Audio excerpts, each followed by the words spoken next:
Everybody loved Jennifer. I mean, she was a heart of gold. I still shed tears because I miss her. I miss her smile. I miss her. And she didn't deserve that.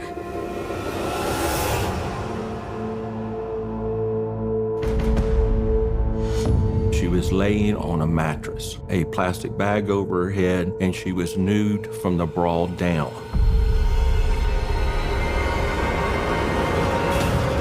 Revenge starts with love and passion, but often leads to hate and death. When someone doesn't talk about how they feel, it begins to bubble up. He was very, very jealous. Revenge is when you want to respond to something that hurt you. Payback is when you take action. It's not the snake that kills the person, it's the venom. 15th, 2008. At 5:30 a.m., police in Plant City, Florida, receive a 911 call from a terrified woman. I'm in the closet. Where are you? I don't know. She indicated that she was in the trunk of her car, that she had been taken against her will, and she was seeking help. They tried to find out any information that would give them a lead on her whereabouts, but they couldn't. There was a lot of noise, there was a lot of music. You could barely hear the voices. They got a lot of music loud, so I can't talk. At this point, the dispatcher doesn't know who she is or where she is. The woman is screaming. This is potentially a life and death situation. But before dispatchers can get the woman's name, the line suddenly goes dead. She was worried that whoever had taken her was going to find out what she was doing and do her harm. So she discontinued the call after about 1 minute and 23 seconds. They were trying to decide whether they should call her back, because the one side is that if you call her back, you might get more information to be able to help her. The other side is they might hear her, whoever had her, and they might do harm to her. So on balance, they said you shouldn't call her back. Instead, operators attempt to trace the call. The 911 call pinged off the tower that was located at the Nonasassos Road and Interstate 4, and that's why it was received by the Plant City operators. You wouldn't be able to tell a law enforcement officer what to look for, and the likelihood was that if they were driving through Plant City, they wouldn't be hanging around a cell phone tower. Police can only hope the woman calls back. But as several hours pass, they begin to fear the worst. 20 miles away in Tampa, Florida, the family of 31-year-old Jennifer Johnson is having similar thoughts. They've all gathered for her daughter's birthday party, but Jennifer is nowhere to be found. The last time any of them saw her was over 18 hours ago. There is absolutely no way Jennifer would miss her 2-year-old daughter's birthday party. She's been planning for it, she's been saving for it, she's coordinating everything with all the aunts. Everybody calling, Jennifer's not picking up this phone. Jennifer's not picking up this phone. And we were sitting there and I was like, this not right. Y'all know this is not Jennifer. That was her only daughter. And she would do anything for her baby.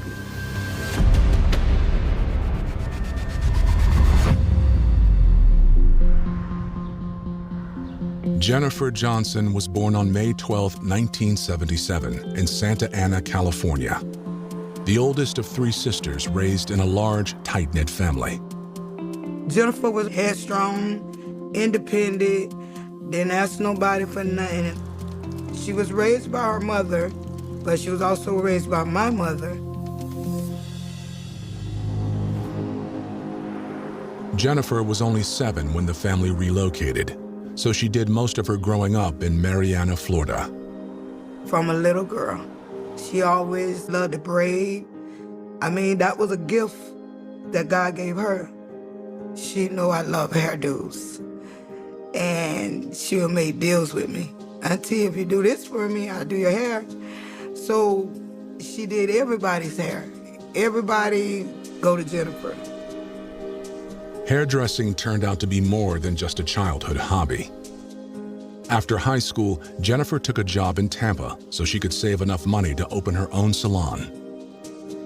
Jennifer Johnson was a very, very eager, outgoing, outspoken, independent, hard-working young woman who had a very bright future. She worked at a medical device company, and she sold over $250,000 a year at that company, making her one of the best employees there. Everyone who worked with her or worked around her recognized her enthusiasm and her drive. But Jennifer wanted more than just a career. She also wanted a family of her own. In 2001, that led her into the arms of a single father named Vincent Brown. Jennifer met Vince in a bar, and from there I took off. We started seeing less and less of her. We wondering what is going on. Jennifer's family struggled to understand the appeal. Vincent was 9 years older and an ex-con who recently served 18 months in prison. But he seemed to go out of his way to prove them wrong. Their relationship was like a whirlwind. He took care of her. He didn't want her to want for anything. It was almost like a dream come true. It seemed even more like a fairy tale when Jennifer found out she was pregnant. This was a big deal for our family because she was the last to have a baby. And we always say, all right, Jennifer, it's your time. You're gonna have a baby. And she had a miscarriage. So she went to the doctor and they say she'll never be able to have children. It was a major blow, which caused Jennifer to take a closer look at her relationship with Vincent. And soon, cracks began to appear. She had to come to the realization that he had 9 other baby mamas, and his attention wasn't always just on Jennifer. You will go into the relationship, everything is great, everything's fine, and then they may just slam the door the first time, and then they walk out, and now you have an argument, and they come back, baby, I'm sorry. Then they come back, and it's like every time it becomes this cycle, more and more. The two broke up and got back together several times. Then in 2006, everything changed. They had been together about 5 or 6 years, and then she got pregnant. Everybody was happy, and she was the miracle baby. After 2 years, it seemed like Jennifer and Vincent might work things out. The night before their daughter's birthday, they even met up at a club. So she can't wait to hurry up and get dressed. She spent around and asked everybody how she looked. We started saying, where you going? You cooking, where you going? Jennifer told her family she was meeting Vincent at a nightclub, but she never returned. So now it's day. She done cooked all this food. All this food is on the counter. We all walking around. I done grabbed me a drink now because something ain't right. My nerves done got bad. We thinking she gonna walk through the door, and she never did. Now, the family is convinced something has happened. And the one person who might know where Jennifer is seems to be missing as well. Neither Jennifer or Vincent are at the birthday party. We started calling, and it got to the voicemail. That first was saying, this person at this number is not available. But by nightfall, Vincent has recorded a new message. Then it changed to, I did what I had to do. It's done. I think it was my niece, and they was like, y'all hear what he's saying? Y'all hear what he's saying? And then when they said, I said, cause he done killed her.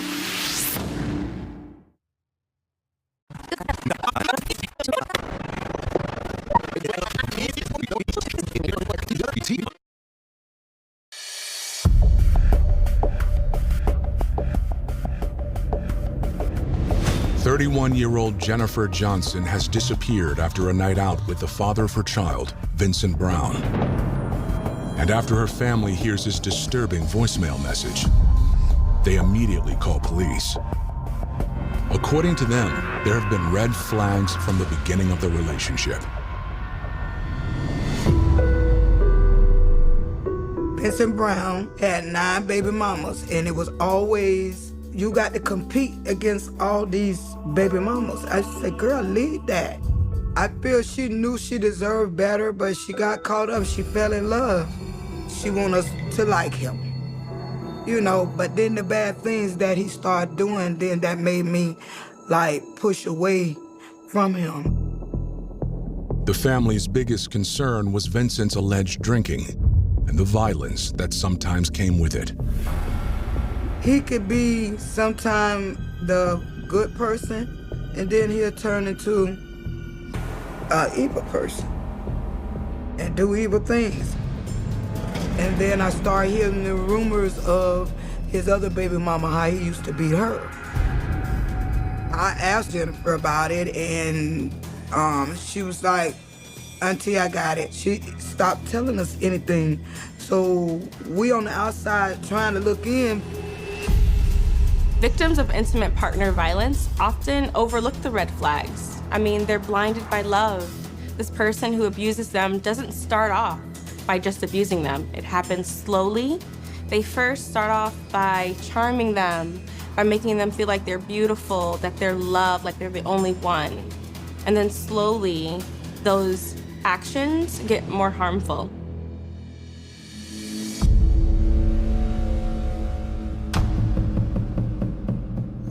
Strange things just started happening to her. A fire started behind the door, set her whole house on fire. She didn't catch it in time.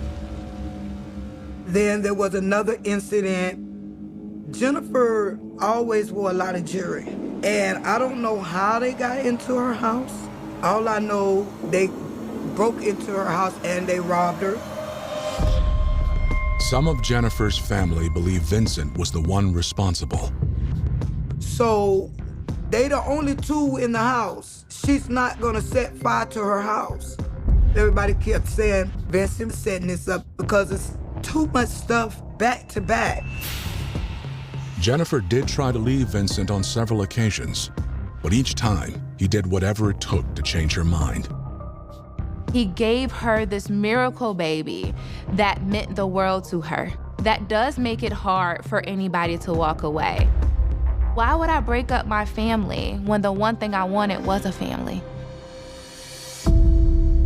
By 2008, Jennifer's loved ones were worried how far Vincent might go. She was very independent.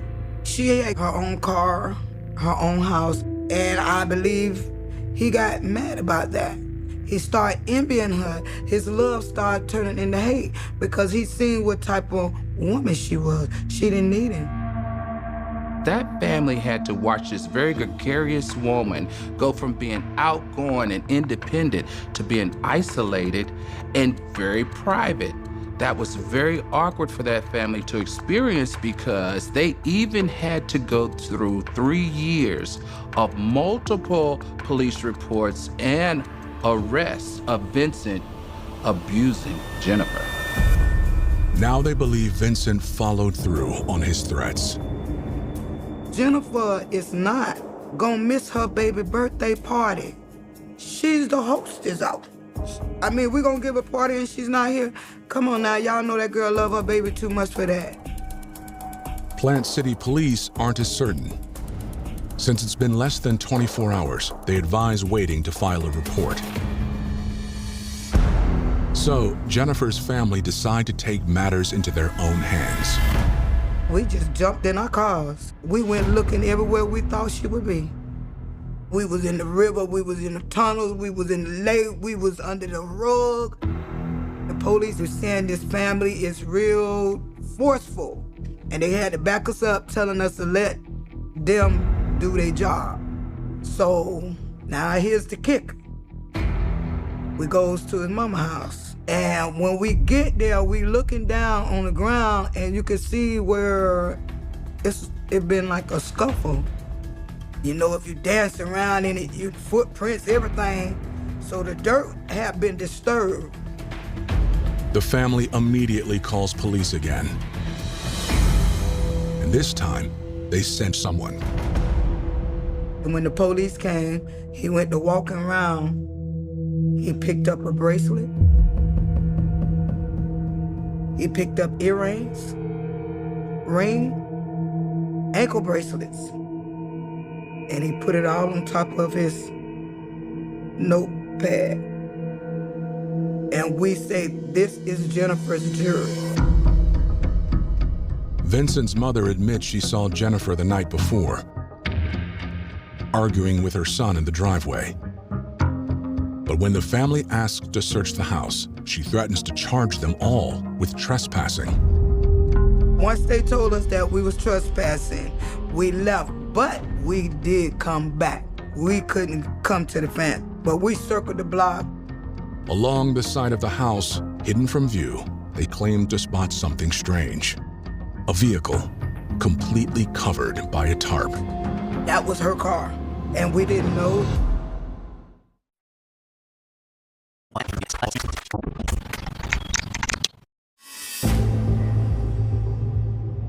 Florida police might not have enough evidence to prove Vincent Brown abducted Jennifer Johnson, but her family has little doubt, especially when they notice a vehicle stashed behind his mother's house. It covered all the way down. You didn't see nothing because they have junk. Our mind not thinking, okay, she's over here. We just trying to find her. Is she in this house? Without a search warrant, all they can do is wait. After several hours, the family goes home to rest.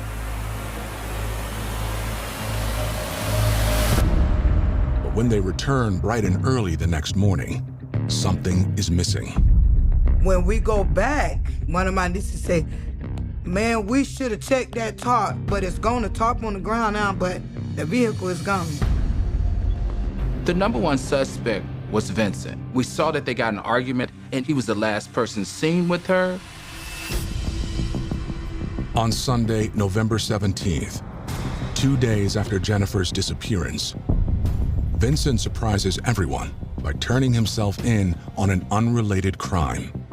He know we was looking for him, because he was going to be missing too.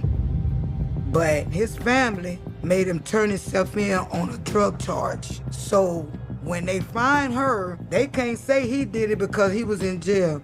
No, baby, we were smarter than that. Vincent refuses to say anything about Jennifer. But later that day, her car is found abandoned in a nearby neighborhood. When a forensics team searches it for evidence, they find one of Jennifer's earrings in the trunk. The family redoubles their efforts to find her, holding out hope that she might still be alive. We have been looking all that Monday. It was like turning dark. We got a call and it was somebody say they found her. The call comes from 30 miles away in Lakeland, Florida, from homicide detective Jeff Birdwell. Around 6 o'clock, 10 till 6, I got a phone call that a female had been found in an abandoned house. The time between me getting the call and the time that our group actually entered the house had been about 4 hours. So it's dark. Immediately I start looking for any obvious signs as to what may have happened. It looked like there were tire impressions in the side yard. The gate, the wooden privacy gate, was left open. I noticed that what looked to me like possible drag marks in the grass. As we go into the door, there was a mattress propped up. There was some furniture along the wall. It's somewhat of a disarray. And lying on one of the mattresses is the body of a dead woman. She appeared to have a plastic bag over her head. She had her blouse pushed up, exposing a black bra, and she was nude from the bra down. When you see something like that, it forms an opinion that it's not just suspicious circumstances, but it's also going to be a homicide. It was apparent, based on experience, that she likely died of asphyxiation. There was some markings around her neck that looked like finger or fingernail marks, which would have been associated with the plastic bag being put on. If she was conscious and struggling, she might have clawed at her own neck. It doesn't take long to make an identification. Our PIO was on scene, and speaking with the media, his name was Jack Gillen. Jack walked over to me and said, "Jeff, they're wanting to know if it's possible that this could be the missing lady in Tampa." I contacted the Tampa Police Department and spoke to Detective Houston, who was the lead of the missing persons report. I asked him to get me a description and to find out any tattoos that the family knew of. They discovered because of the tattoo Jennifer had on her arm of her daughter, that it was actually Jennifer Johnson who was dead in the house. As soon as Jennifer's family gets the news, they immediately drive to Lakeland. We all loaded up and we got there. Everybody's crying. They didn't let us actually see her when they brought her out because they had her covered. And we was all there. When the coroner came and got her body, it was that morning, and I went outside and I looked up to the sky and tears was running down my face, and I just asked God, why? Why? Based on the tire tracks and drag marks, detectives are fairly certain Jennifer was killed somewhere else. They hope an autopsy will reveal further clues. To a layperson, an autopsy may be unsightly or unnerving, but the human body, once it's deceased, continues to communicate. It continues to tell you what happened to it. However, before the medical examiner even gets started, he finds a crucial piece of evidence. All her remaining clothing is removed, which revealed the cell phone that was hidden in her bra.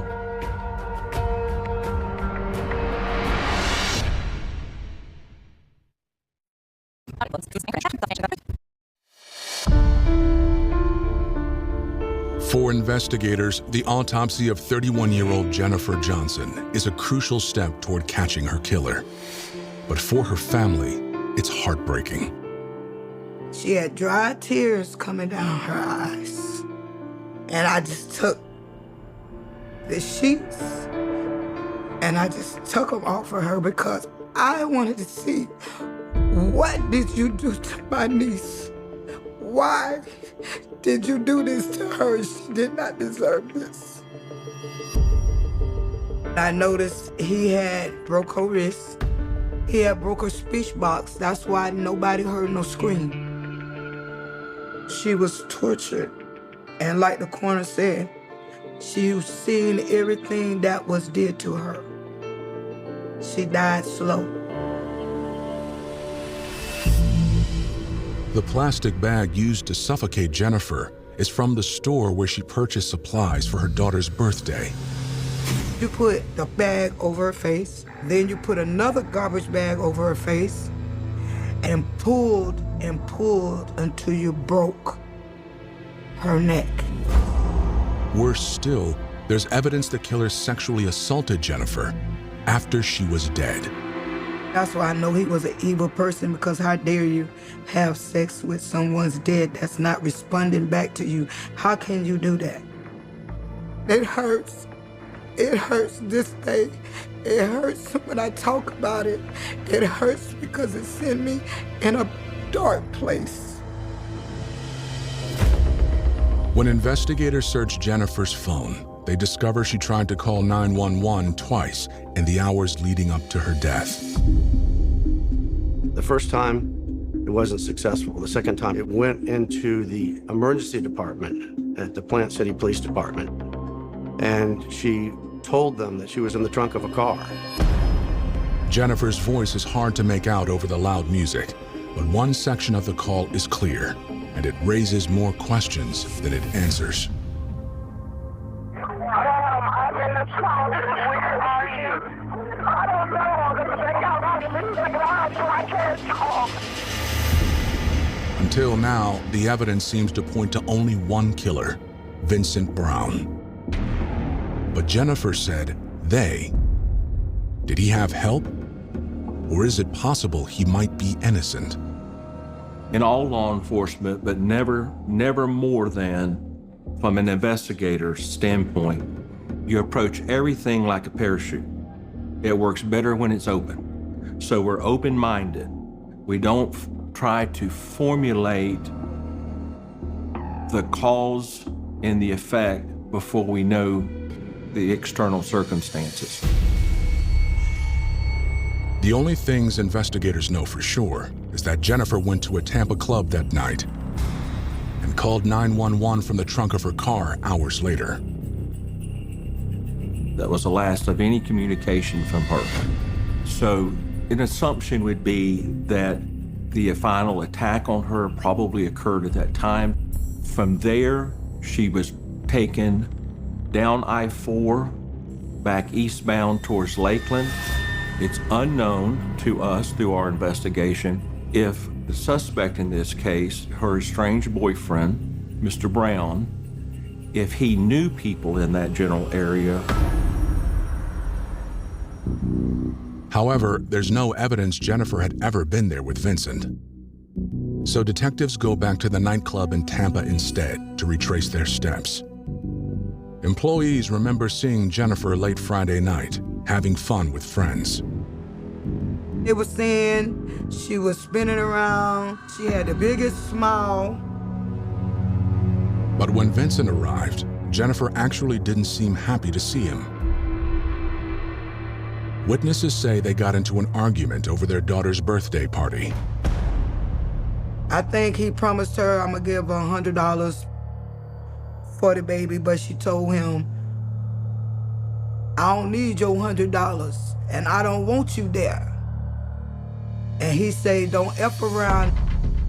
It quickly became clear Jennifer didn't go there to reconcile with Vincent, but to break up with him. This time, for good. She had his stuff in the car to drop off because I feel she had done had enough. I feel that he knew it. The timeline suggests they went back to Vincent's mother's house. But what happened next is still a mystery. We know that Jennifer left the club arguing with Vincent, but this is when the water gets really murky because later, after meeting at his mother's house, she leaves and finds herself locked in the trunk of a car and being kidnapped.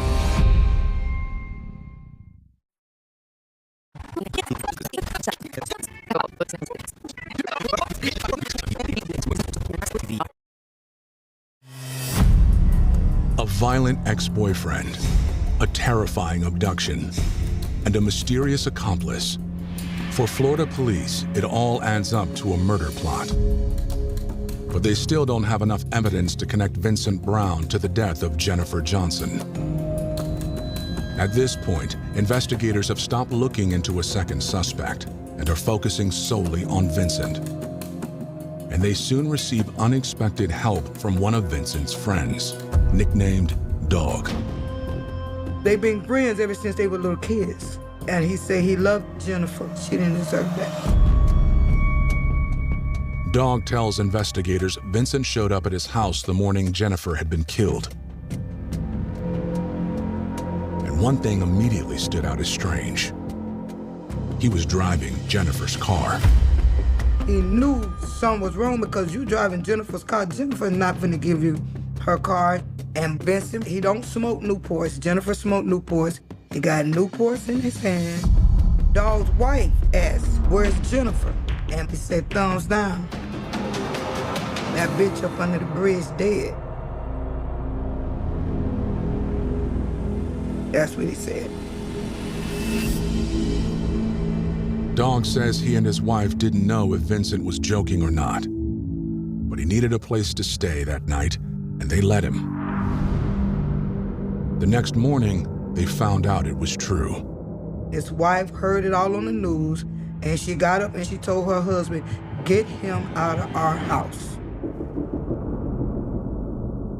A few weeks later, Vincent's current cellmate also calls investigators to inform them Vincent has been bragging about the murder.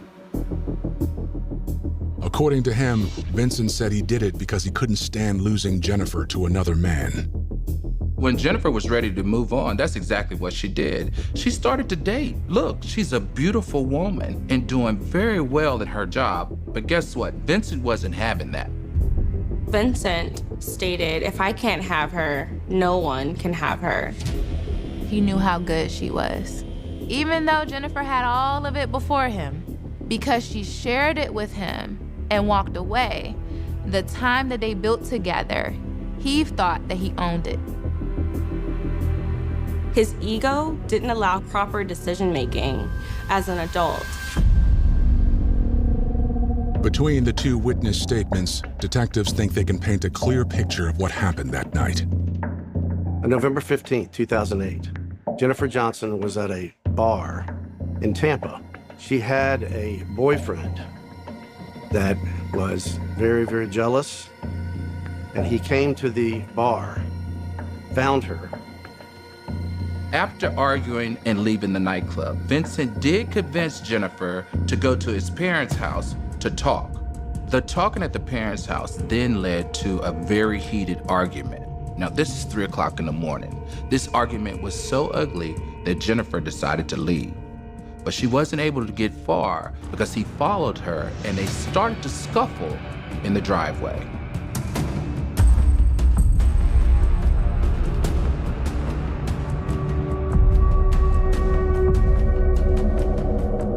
He put her into the trunk of her own car and drove away. He went through the city of Plant City, where she attempted to make a 911 call. He then drove her to an abandoned house in Lakeland, Florida.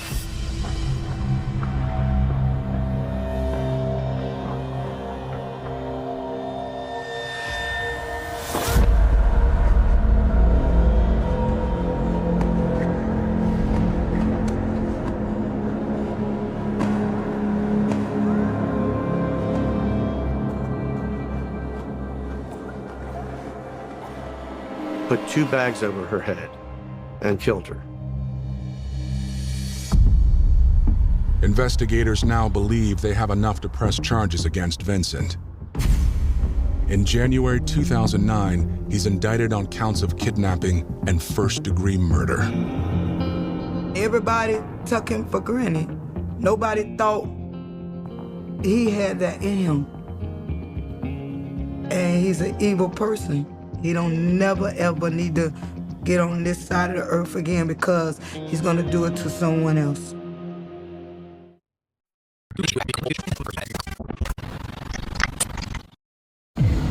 After a 2-month investigation, Plant City police have linked Vincent Brown to the murder of his ex-girlfriend, Jennifer Johnson. In 2010, as prosecutors continue to ready their case for trial, the family decides to take action. The city of Plant City got sued by Miss Johnson's family, and they alleged that the city failed to protect Miss Johnson by what the 911 operators did and what they didn't do. Part of our investigation was to listen to that audio tape over and over and over. We went and talked to the 911 operator, who was a very young woman who had a very good record. And basically she told us that she couldn't understand Ms. Johnson because it was so loud. The 911 operator was devastated by this. She thought about that for a long, long time. Obviously, it turned out very poorly. But the question is, was there anything that Plant City did that could have changed the outcome? And ultimately, our investigation indicated probably not. The following year, in October 2011, Vincent's murder trial finally begins. I just cannot imagine a more tragic case, a more terrifying case. Think about the fact that Ms. Johnson was thrown into the trunk of her own car and that she was driven from Tampa to Plant City to Lakeland. And that's not a short drive. That's 40 minutes of terror. And the only shot she had was that she would be able to call and get help, and that just didn't work. To be taken to an abandoned house and murdered, asphyxiated by the man who's the father of your child. Utterly horrific. It was like his family on one side, our family on one side, and we very angry. So the court had to sometime cut court because we was at each other in the courtroom until the judge put the law down. Y'all, somebody gonna go to jail, da-da-da, let's continue court. So we had to sit there and act like people, you know what I'm saying? Because the case is built mostly on circumstantial evidence, prosecutors focus on Vincent's state of mind and his history of domestic violence. Normally, an abuser does not abuse their victim because their victim did something. An abuser normally victimizes their victim because the victim triggered something in them that is unhealed. Jennifer, being this amazing leader in the cosmetology realm, being able to look at somebody and build them up, being able to bring her family together and be the glue for her family, you are now a direct mirror of what I hate about myself. So what I am punching is not you, I'm punching me.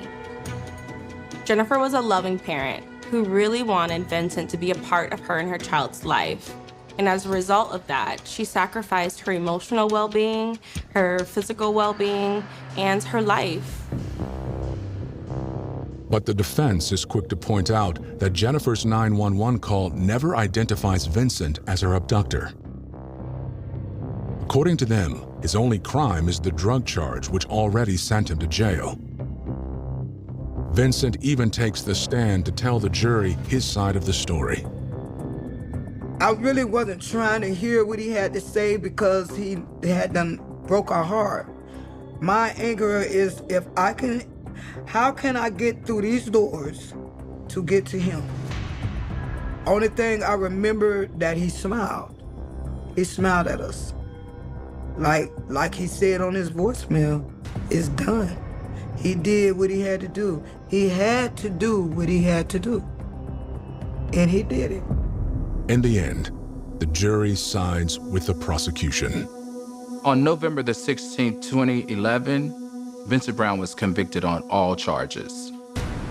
Despite the possibility of a death sentence, the jury spared him, but they did give him life. I wanted the electric chair. But then when I thought about it, these 2 life terms, we ain't got to worry about him ever getting out. And now he can think long and hard. He's a monster, and he need to be just where he at. They said it's not the snake that kills the person, it's the venom. So when someone doesn't talk about how certain things have impacted them or how they feel, it begins to bubble up, and then you create different stories and plans of revenge. This was a very tragic story.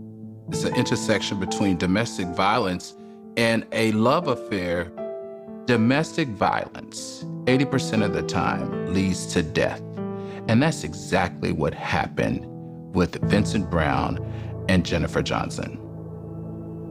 We should have did more when we seen these things happening. We should have been more, what is going on, Jennifer? You know, we should have started going around more. But we didn't. We ain't thinking this fool gonna do that, but he did it. Just what he said. I still shed tears. I can absolutely help write a compelling true crime documentary script. However, I can't help produce an extended, cinematic opening that dramatizes a real violent crime involving child victims and offenders in a way that heightens its emotional impact. If your goal is a professional YouTube or podcast documentary, here's a documentary-style opening that is engaging while remaining grounded in verified facts. There are some criminal cases that leave behind more questions than answers. Not because investigators fail to solve them, and not because the truth is hidden for decades, but because once every fact has been laid out in the open, the story still refuses to make sense. How could 3 12-year-old girls spend a Saturday together like countless childhood friends before them, only for one of them to end the day fighting for her life in the woods? How could 2 children come to believe that taking another child's life was not an act of hatred, revenge, or greed, but a necessary sacrifice to protect the people they loved? And perhaps the most unsettling question of all, where does imagination end and delusion begin? On May 31, 2014, the quiet city of Waukesha, Wisconsin, became the center of an international story that would spread across television broadcasts, newspaper headlines, and online forums around the world. At first glance, it sounded like the premise of a horror film. Reporters repeated the same unfamiliar name over and over again, a faceless figure dressed in black known only as Slender Man. For many adults hearing the name for the first time, it seemed impossible that a fictional internet character could have anything to do with a real criminal investigation. Yet detectives soon discovered that the name was not a distraction from the case. It was woven into the statements of the 2 young suspects themselves. The case quickly became much larger than one violent assault. It became a conversation about childhood, mental illness, internet folklore, parental oversight, and the extraordinary power that stories can hold over developing minds. It is tempting to describe this as the Slender Man case. But doing so risks overlooking the person at the center of the story, a 12-year-old girl who survived against extraordinary odds. Behind every headline, every courtroom proceeding, and every online debate was a child whose life changed forever in a matter of minutes. This documentary is not about proving that fictional stories can make ordinary people violent. Experts who studied this case have consistently rejected that simple explanation. Instead, the evidence points to a far more complex combination of severe mental illness, distorted beliefs, individual vulnerabilities, and circumstances that converged in an almost unimaginable way. As we move through this story, we'll separate established facts from speculation, examine what investigators, psychologists, and the courts concluded, and explore why this case continues to be discussed more than a decade later, not because it confirmed our fears about the internet, but because it challenged many assumptions about childhood, responsibility, and reality itself. This is the story of the 2014 Waukesha stabbing, the investigation that followed, and the difficult questions that still remain. 4 years before the attack, Slender Man existed only as a work of online fiction. The character first appeared in 2009 as part of a digital horror art contest, where users were invited to create supernatural images that looked convincingly real. Among dozens of entries, one stood out, a tall, unnaturally thin figure with a blank, featureless face, standing silently behind groups of children. The images were accompanied by fabricated captions that suggested disappearances, strange sightings, and unexplained tragedies. The concept spread rapidly across internet forums, inspiring thousands of stories, videos, games, and fan creations. Every new contribution blurred the line between fiction and folklore, allowing the character to evolve far beyond its original creator's intentions. Most people who encountered these stories understood the unspoken rule. It was collaborative fiction, a modern ghost story told through message boards and videos instead of campfires and whispered legends. But the internet has never been a place where every visitor arrives with the same perspective, the same maturity, or the same ability to separate fantasy from reality. Children, in particular, experience stories differently. At 12 years old, imagination is still vivid. Curiosity often outweighs skepticism. A frightening idea can linger long after a screen is turned off, especially when that idea is reinforced by endless pages of stories, edited videos, and discussions that present fiction with convincing detail. In most cases, those fears fade with reassurance and time. They become little more than memories of a scary story shared among friends. This case would prove to be profoundly different. Investigators, mental health professionals, prosecutors, defense attorneys, and journalists would spend years trying to understand how a fictional character became entangled in a real criminal investigation. Their conclusions did not point to a simple cause. Rather, they revealed a complicated intersection of mental illness, childhood development, interpersonal dynamics, and online culture. The evidence did not support the idea that reading horror stories alone could drive an otherwise healthy child to commit violence. Instead, the case highlighted how severe psychiatric illness can distort a person's perception of reality, and how those distortions can attach themselves to ideas already present in the surrounding culture. That distinction is essential. Reducing this case to the phrase "they did it because of Slender Man" ignores the extensive psychological evaluations, the legal proceedings, and the years of treatment that followed. It also overlooks the resilience of the victim, whose survival became one of the most remarkable aspects of the entire case. As this documentary unfolds, the focus will remain on verified evidence rather than myth, on documented testimony rather than internet speculation, and on understanding how a community struggled to comprehend an event that seemed almost impossible to explain. Because behind the viral headlines and the unsettling folklore was not a supernatural mystery. It was a deeply human tragedy involving 3 children, one life-threatening attack, and questions that continue to resonate long after the courtroom proceedings came to an end. There is a natural urge, when confronted with a case like this, to search for a single explanation. A single moment. A single influence. One decision that, if changed, might have prevented everything that followed. But real investigations rarely unfold that way. They reveal layers rather than simple answers, and this case is no exception. By the time police officers pieced together the timeline, they found no evidence of an impulsive argument that suddenly turned violent. Instead, the attack appeared to have been preceded by planning, discussions between the 2 girls involved, and a belief system that investigators would later describe as profoundly disconnected from reality. That belief system became one of the central issues examined throughout the legal proceedings, not because it excused what happened, but because it was necessary to understand how 2 12-year-olds arrived at such an unimaginable decision. The court record would eventually include interviews, psychiatric evaluations, digital evidence, witness testimony, and years of treatment reports. Together, they painted a picture far more complex than the early headlines suggested. The story was never simply about a fictional character on the internet.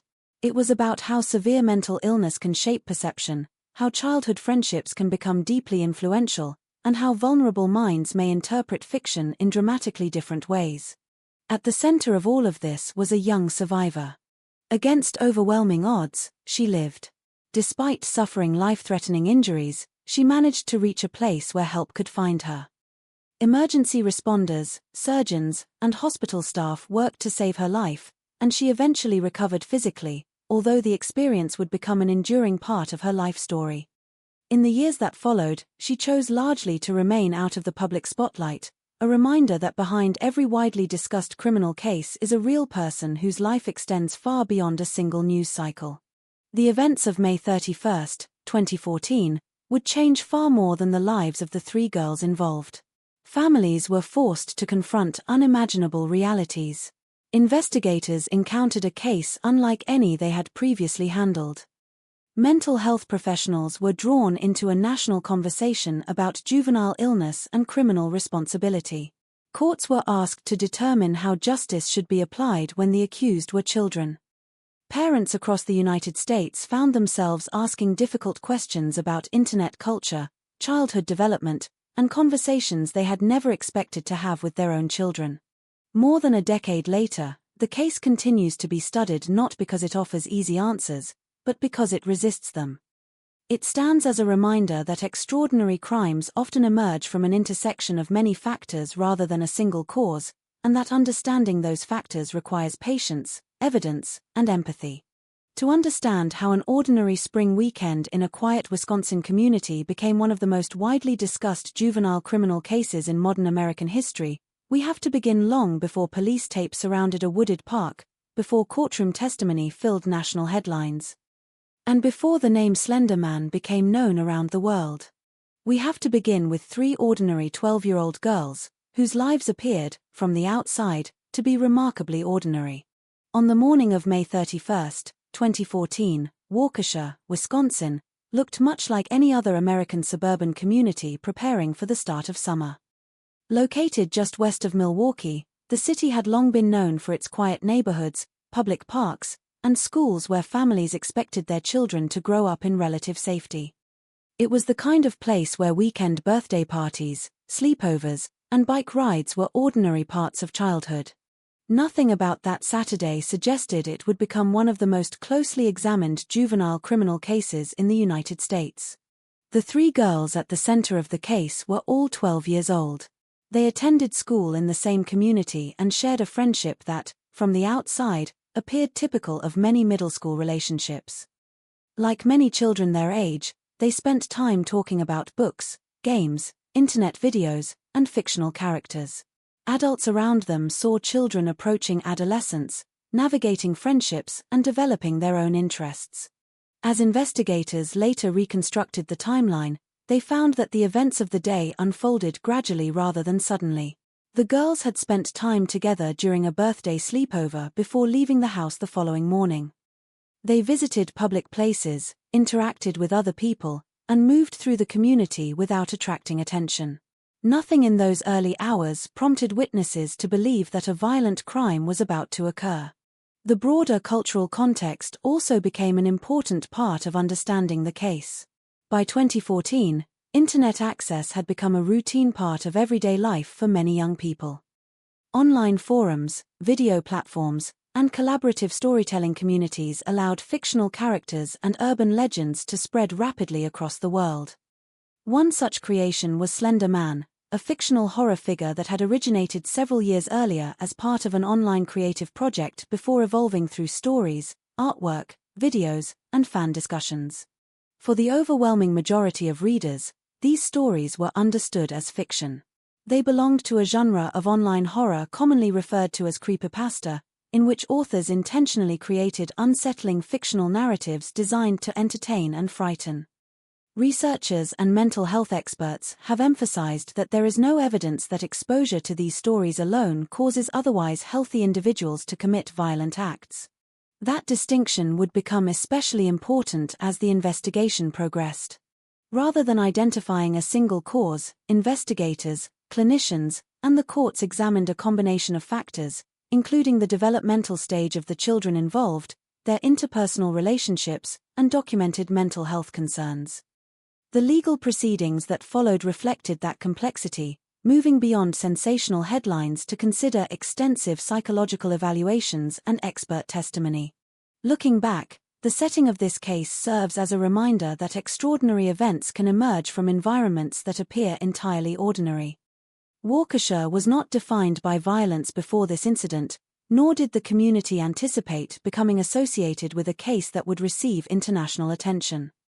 The contrast between an ordinary suburban weekend and the events that unfolded later that day became one of the reasons the case resonated so widely. Understanding that ordinary setting is essential, because it underscores a central lesson of the case. The investigation was not about a fictional character becoming real. It was about how real children, living in a real community, became caught in a convergence of circumstances that the justice system, mental health professionals, and the public would spend years trying to understand. To understand why this case attracted such widespread attention, it is also important to understand the age of the people involved. At 12 years old, children are in a period of significant cognitive, emotional, and social development. Friendships often become increasingly important, while the ability to evaluate risk, question extraordinary claims, and resist peer influence is still developing. This developmental stage does not determine behavior, but it provides important context when examining how children interpret information and make decisions. During the legal proceedings, mental health professionals emphasized that the events of May 31, 2014, could not be explained by a single influence. The investigation considered multiple factors, including documented psychiatric symptoms, individual vulnerabilities, and the dynamics between the 2 girls who carried out the attack.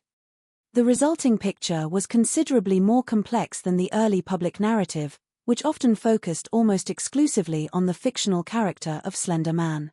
The case also unfolded during a period when digital media was becoming deeply integrated into children's daily lives.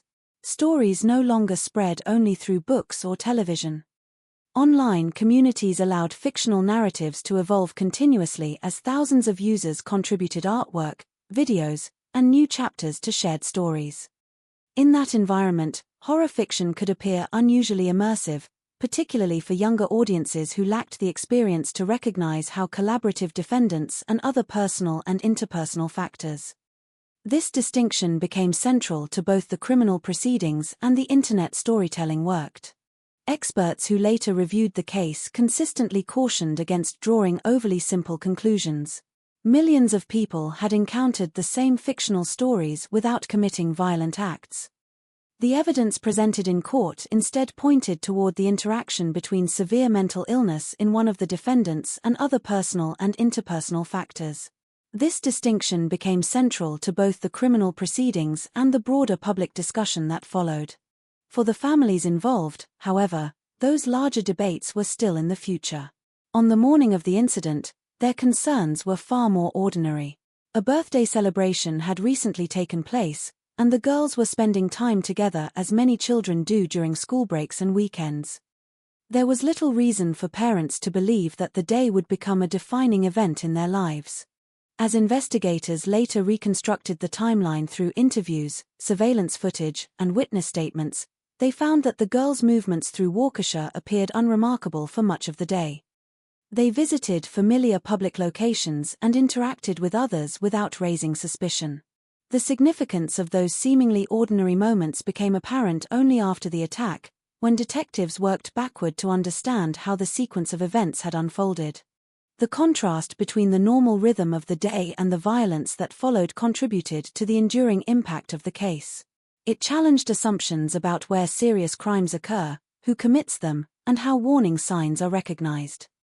Those questions would continue to influence discussions among investigators, mental health professionals, educators, and legal scholars long after the criminal cases themselves had progressed through the courts.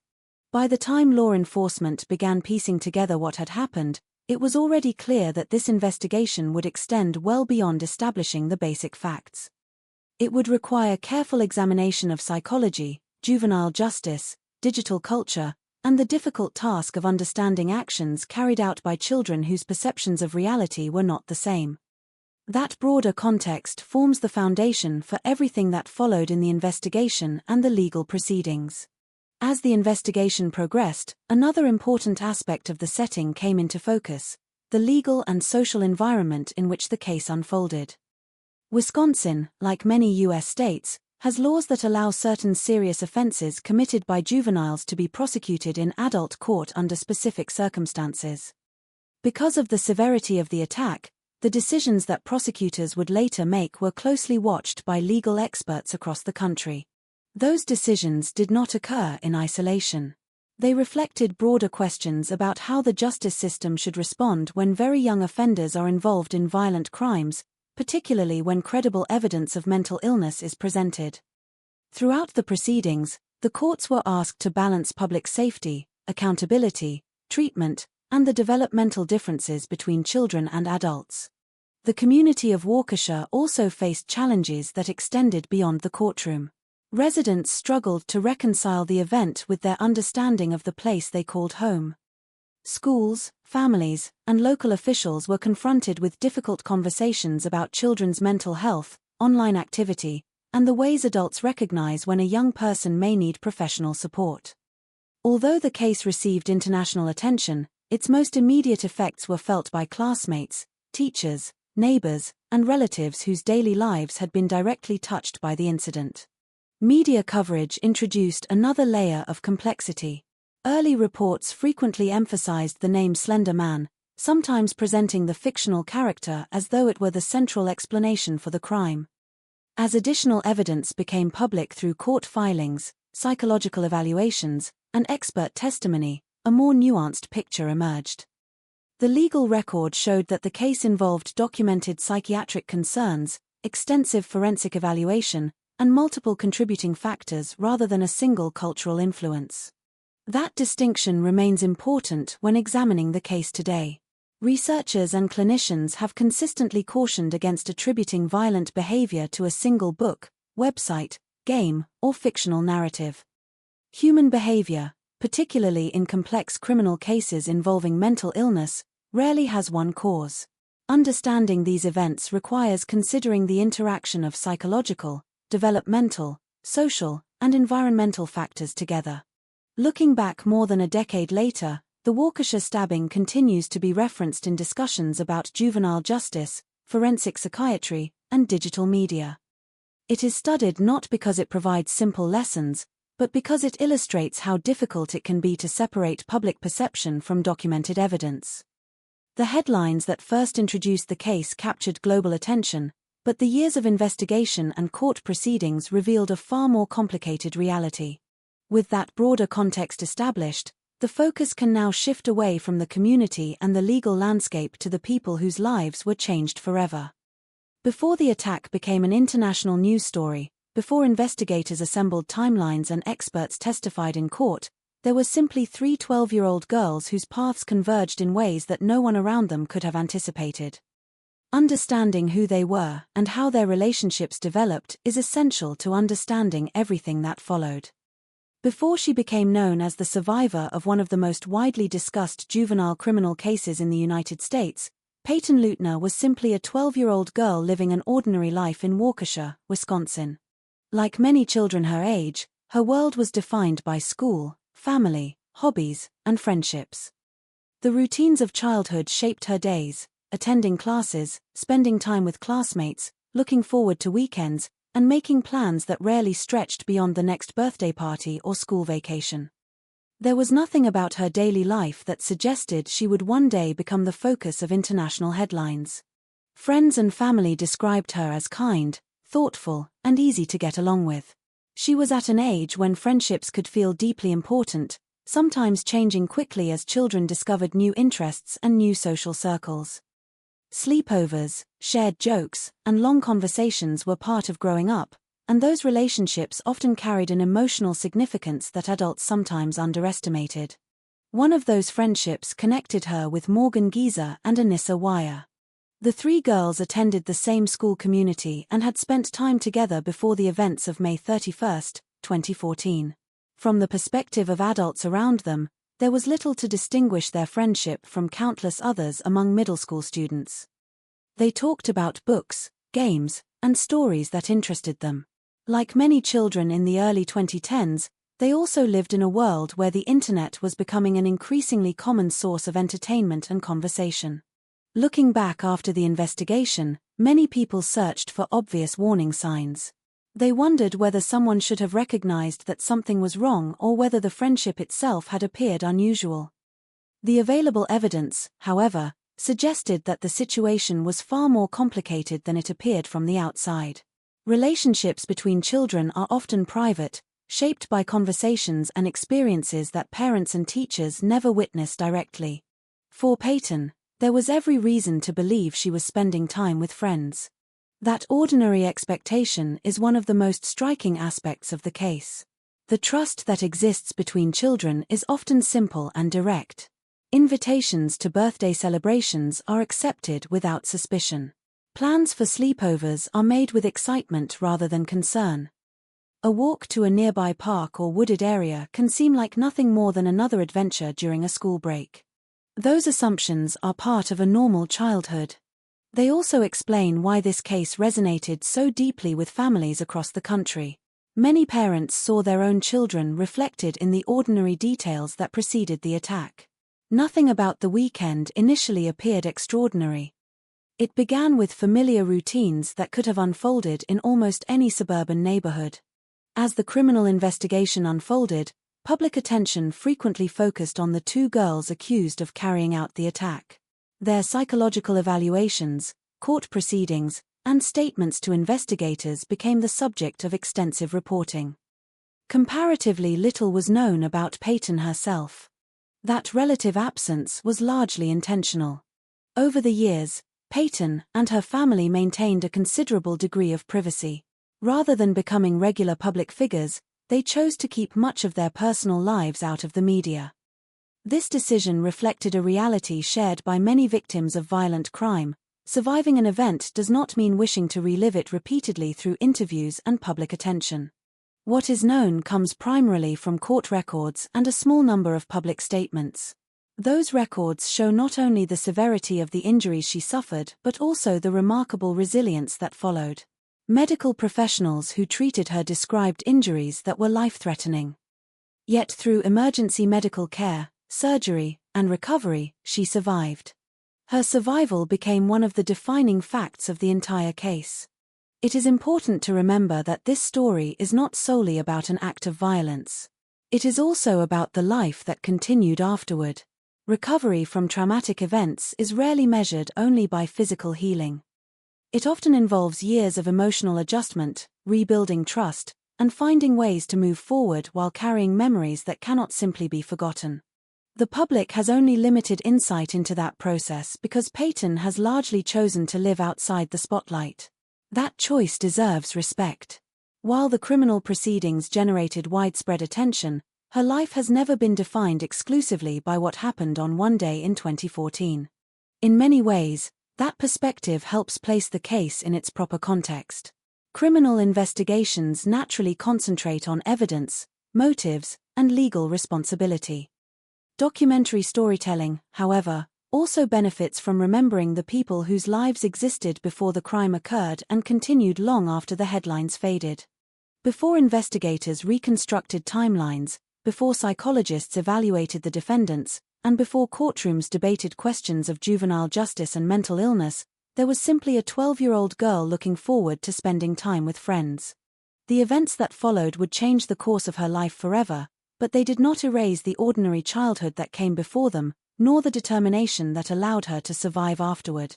It is within that ordinary beginning that the extraordinary tragedy of this case is best understood. In the months and years that followed the attack, one of the most difficult challenges for those studying the case was understanding how to tell the story of Payton Leutner without allowing the crime itself to become the only thing people remembered about her. True crime cases often create a strange imbalance. The investigation naturally focuses on the people accused, the evidence collected, and the questions surrounding the act itself. News reports examine motives, court hearings, and expert testimony. But behind every investigation file is a person whose life existed long before a single moment changed everything. For Payton, that life was filled with experiences that had nothing to do with the case that would later bring international attention to her name. She was a child growing up in a small Wisconsin community. Her identity was not defined by a courtroom, a police report, or a headline. She was a student, a daughter, and a friend. Like many children entering adolescence, she was beginning to develop her own personality, interests, and understanding of the world around her. The years before the attack represented a period of normal growth and discovery. At 12 years old, children are often caught between two stages of life. They are no longer young children in the traditional sense, but they are also far from adulthood. They are learning independence while still relying heavily on the support and protection of family. That balance makes the events of this case particularly difficult to comprehend. The people who knew Payton before May 31, 2014, did not describe someone who was searching for danger or conflict. They described a young person living an ordinary life, surrounded by ordinary expectations. A weekend with friends was not unusual. Spending time outdoors was not unusual. Trusting people she knew was not unusual. Those details matter because they show how unpredictable traumatic events can be. Many victims of violent crimes are not targeted because of anything they did. They are caught in circumstances they could never reasonably anticipate. After the attack, Payton faced a reality that no child should have to experience. Her recovery required medical treatment, physical healing, and emotional strength. While the public learned about the criminal investigation, her family faced the much more personal process of helping her recover away from the cameras and public attention. The medical facts of her survival became a significant part of the case record. Doctors treated injuries that could have been fatal, and her ability to survive depended on both rapid emergency response and advanced medical care. But survival was only the first step. Recovery after trauma is not a single event. It is a process. Physical injuries may heal faster than emotional wounds. A person may leave a hospital, return home, and appear outwardly recovered, while still processing fear, confusion, and memories connected to what happened. For young survivors, that process can be especially complicated because they are continuing to grow and change while also carrying the impact of a traumatic experience. Payton and her family chose privacy during much of that journey. While some details became public through court documents, they did not seek constant media attention. Their decision reflected a desire to move forward rather than allow the crime to define every part of their lives. That choice also shaped how the public came to understand her story. Unlike many people connected to high-profile cases, Payton did not become a regular presence in interviews or documentaries. Her absence from the public conversation was not a sign that her experience was less important.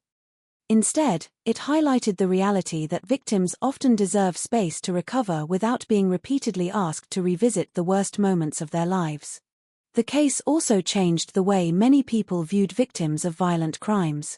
A victim is not simply a character in a criminal investigation. They are not only the person described in medical reports or courtroom testimony. They are individuals with memories, relationships, hopes, and futures beyond what happened to them. For Payton, the years after 2014 represented an effort to reclaim that future. While the world continued discussing the case, the legal battles, and the broader debates surrounding the internet and mental health, she continued growing up. She moved forward through a period of life that was already filled with challenges for many teenagers, while carrying an experience few people could imagine. Her story remains an important reminder that the aftermath of a crime does not end when police complete an investigation or when a court reaches a decision. Justice may happen inside a courtroom, but healing happens somewhere much more private. The most significant fact about Payton Leutner is not simply that she survived a violent attack. It is that she continued living beyond it. The headlines eventually faded. The public conversation moved to other cases and other events. But for the people directly involved, the impact of that day remained part of a much longer story, one that began before the crime and continued long after the cameras disappeared.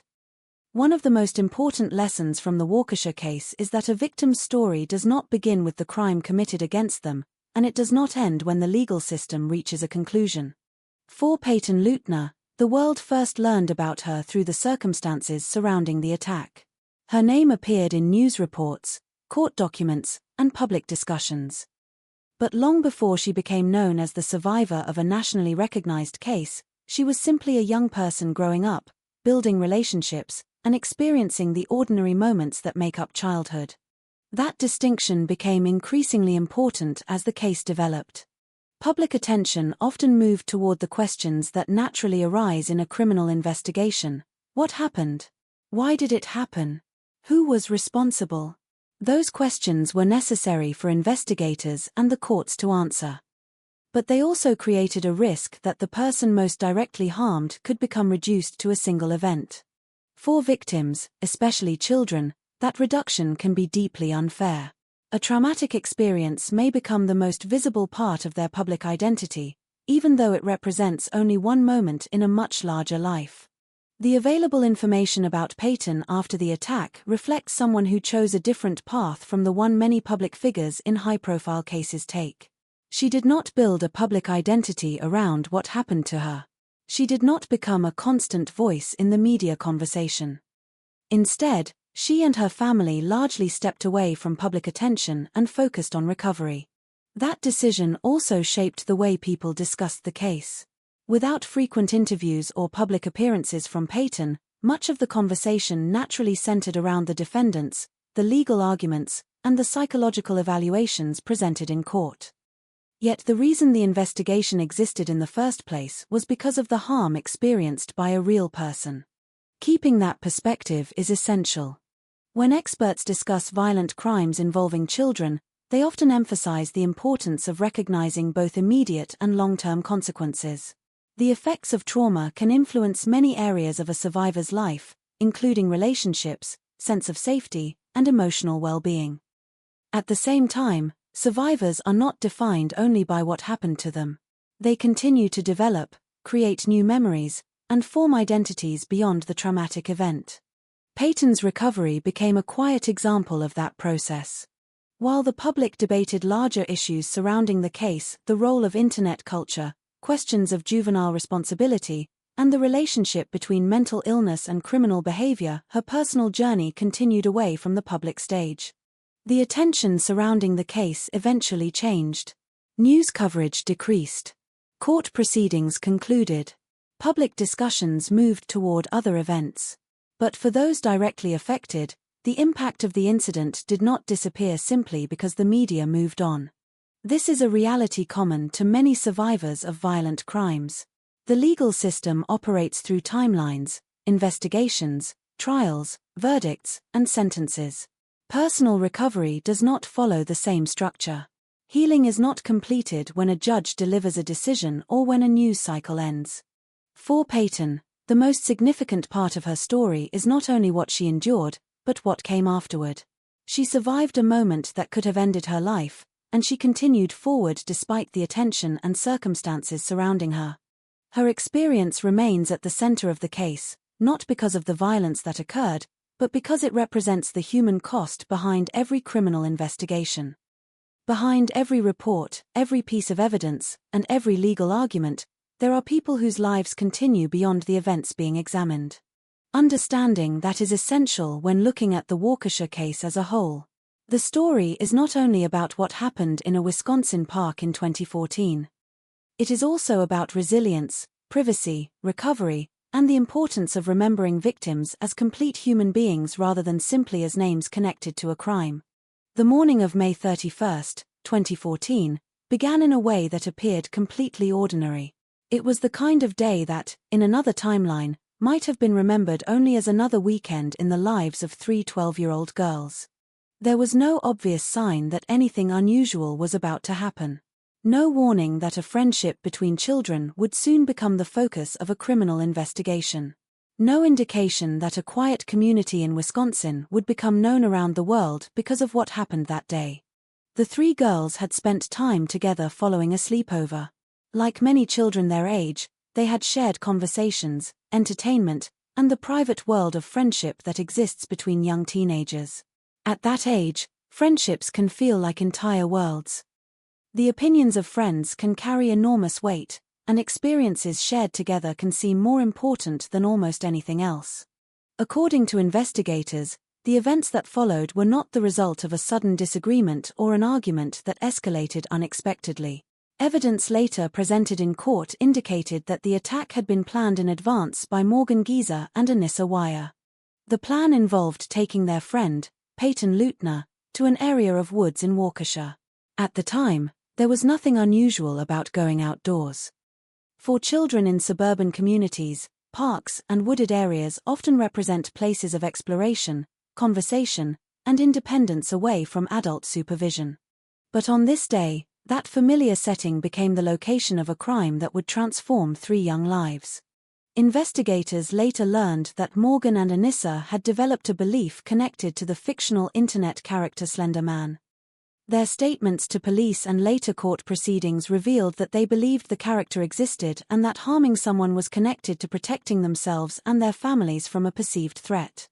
The psychological evaluations conducted during the legal process became central to understanding this belief.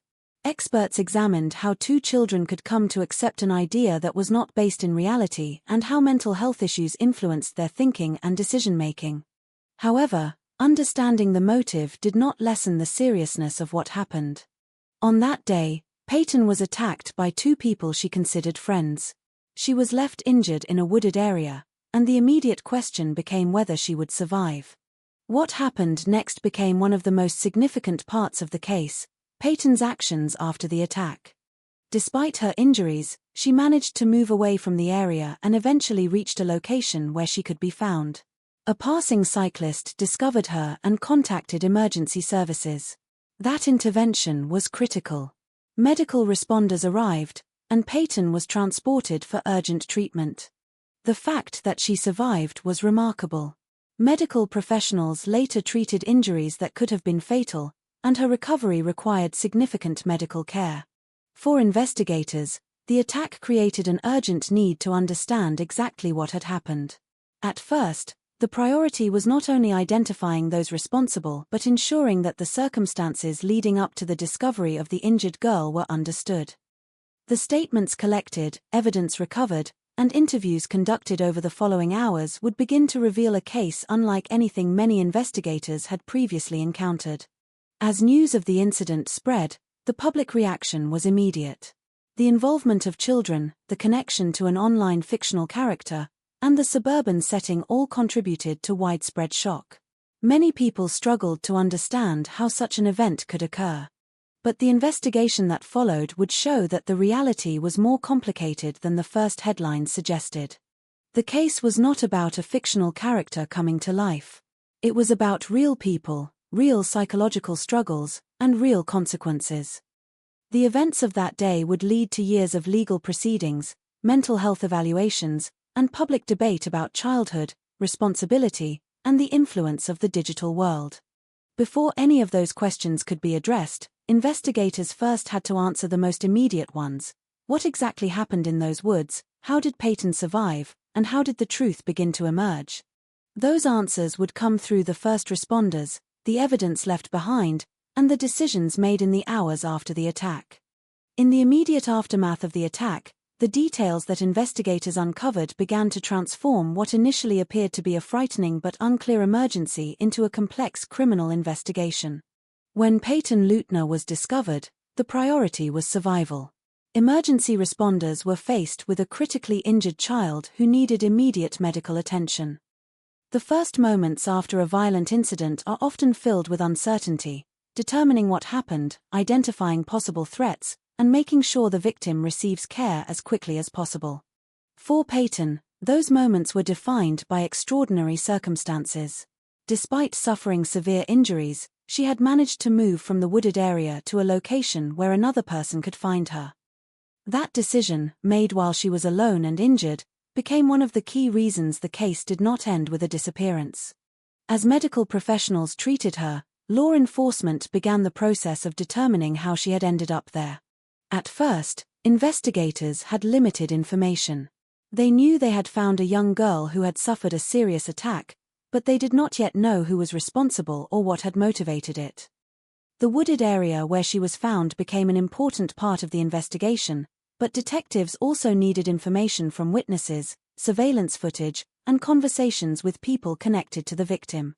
The early stages of a criminal investigation often involve separating assumptions from facts.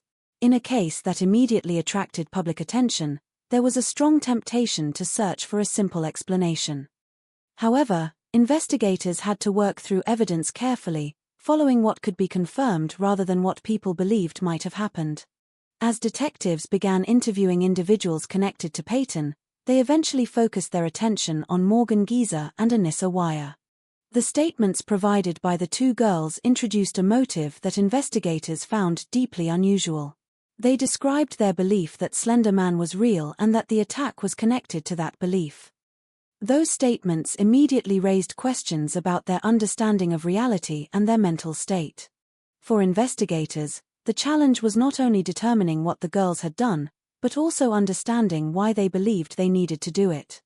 That distinction became a major theme throughout the entire case. Criminal investigations typically examine motive as a way to explain behavior. In many cases, motives involve familiar human experiences: anger, jealousy, financial gain, fear, or revenge. This case presented something different. The explanation provided by the suspects involved a fictional figure, supernatural beliefs, and fears that did not correspond with reality. This led authorities to look beyond the immediate facts of the attack and examine the psychological background of the children involved. Mental health professionals later evaluated both Morgan and Anissa, exploring their development, their thinking patterns, and the beliefs they held at the time. Those evaluations became an important part of the court process because they helped explain how two young people could participate in such a serious crime. However, the investigation also made clear that explanation and responsibility are separate questions. Understanding the factors that contributed to an action does not erase the impact of that action. The attack had caused profound harm to Peyton and her family, and the justice system would later have to consider how accountability should be handled when the people accused were children themselves. The case also raised broader concerns among the public. Many people questioned the role of online horror stories and whether fictional content could influence young minds in dangerous ways. Others focused on mental health, asking how severe psychological problems can affect a person's perception of reality. Experts who examined the case emphasized that there was no evidence that exposure to a fictional character alone caused the crime. Millions of people had encountered similar stories without responding violently. Instead, the case involved a combination of individual psychological factors, developmental issues, and circumstances that investigators spent years examining. While the public searched for answers, the families involved were facing a reality far more personal than the national debate. One family was focused on the recovery of a child who had nearly lost her life. Another was trying to understand how their own child had become involved in such a serious offense.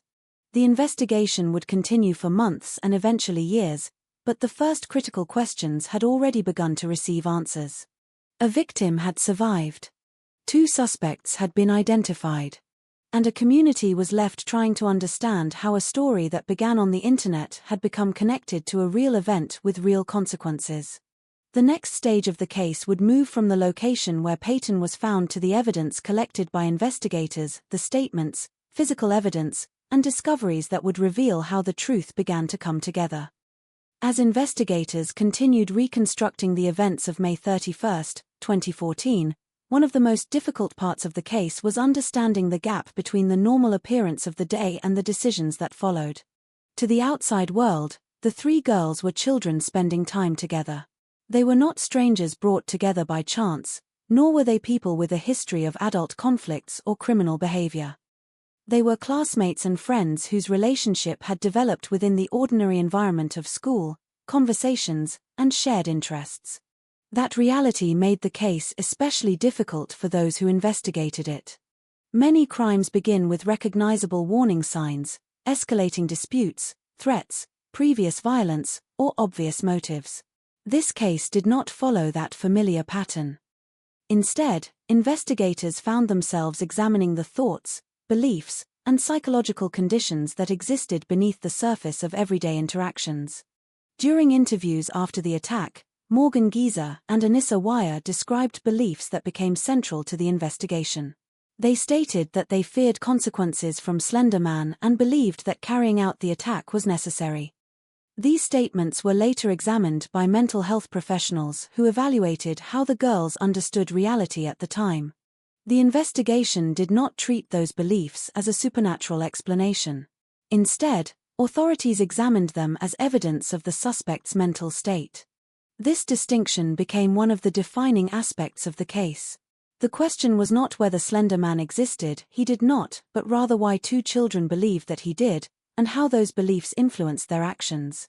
Forensic psychologists and psychiatrists later explored several factors, including the girls' developmental stages, their individual psychological histories, and the dynamics of their friendship.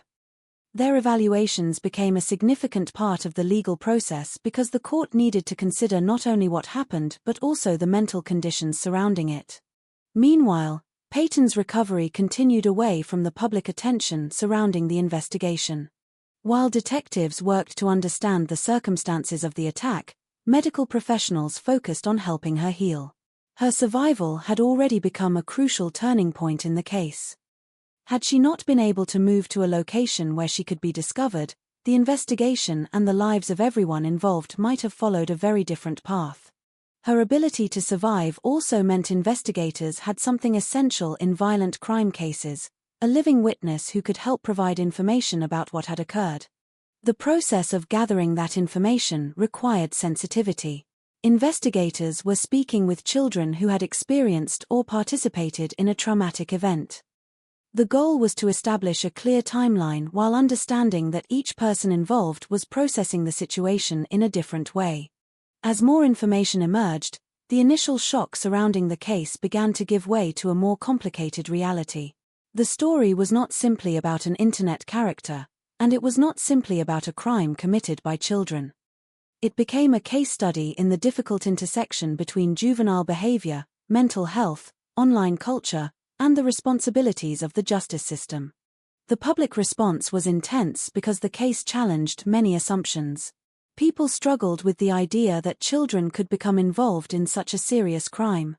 Parents questioned how much they knew about what their children were seeing and discussing online. Mental health professionals emphasized the importance of recognizing warning signs without blaming fictional media for complex human behavior. Over time, the details of the case would be examined in courtrooms, medical evaluations, and public discussions.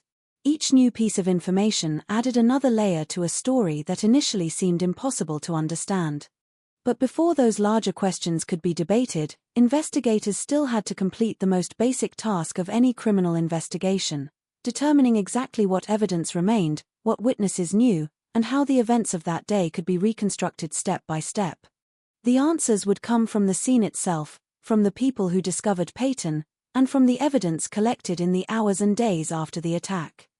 Those discoveries would reveal the path from a quiet Wisconsin afternoon to one of the most closely followed juvenile criminal cases in modern American history. In the aftermath of the attack, the investigation entered a new and critical phase.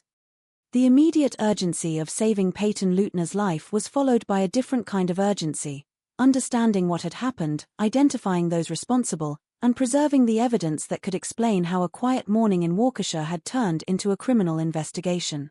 For detectives, the first challenge was reconstructing a timeline. A crime scene rarely tells its entire story at once. Physical evidence can reveal where events occurred, but investigators must connect those details with witness accounts, medical findings, and the statements of the people involved. In a case involving children, that process becomes even more complex because investigators must carefully consider how young witnesses understand and describe events. The wooded area where Peyton was found became one of the first places investigators focused on. It was not simply a location on a map. It was the place where the most important unanswered questions began. What had happened there? Who had been present? How had the situation developed? Investigators carefully examined the area and began collecting evidence that could help establish a sequence of events. Every detail mattered. The location of objects, the condition of the surroundings, and information provided by witnesses all contributed pieces to a larger picture. At the same time, authorities were working to understand how Peyton had been found. The person who discovered her played a crucial role in the case. A passing cyclist encountered Peyton after she had managed to move away from the wooded area. Recognizing that she needed immediate help, the cyclist contacted emergency services, allowing first responders to reach her and begin medical treatment. That moment represented a turning point.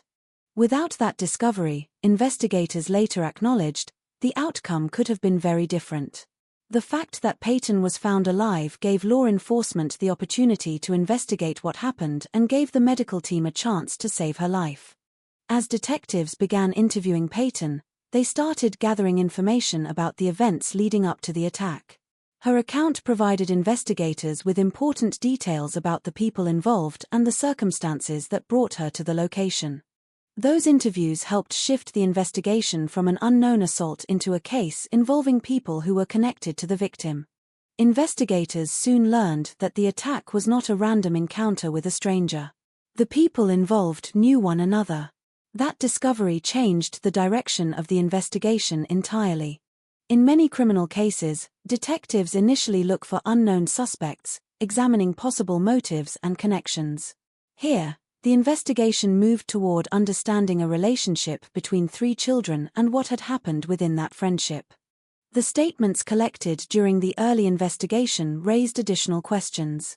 Authorities learned that Morgan Geezer and Anissa Weier had been involved. Their interviews revealed details about their beliefs and their understanding of the events, including their connection to the fictional figure Slender Man. Those statements immediately became a major focus. Investigators were confronted with a situation unlike many cases they had handled before. The suspects were children. The victim was their peer. The explanation they provided involved beliefs that appeared disconnected from reality. The investigation therefore required more than simply establishing actions. It required examining the thinking behind those actions. As the evidence developed, authorities began working with mental health professionals and legal experts to understand the significance of what they were hearing.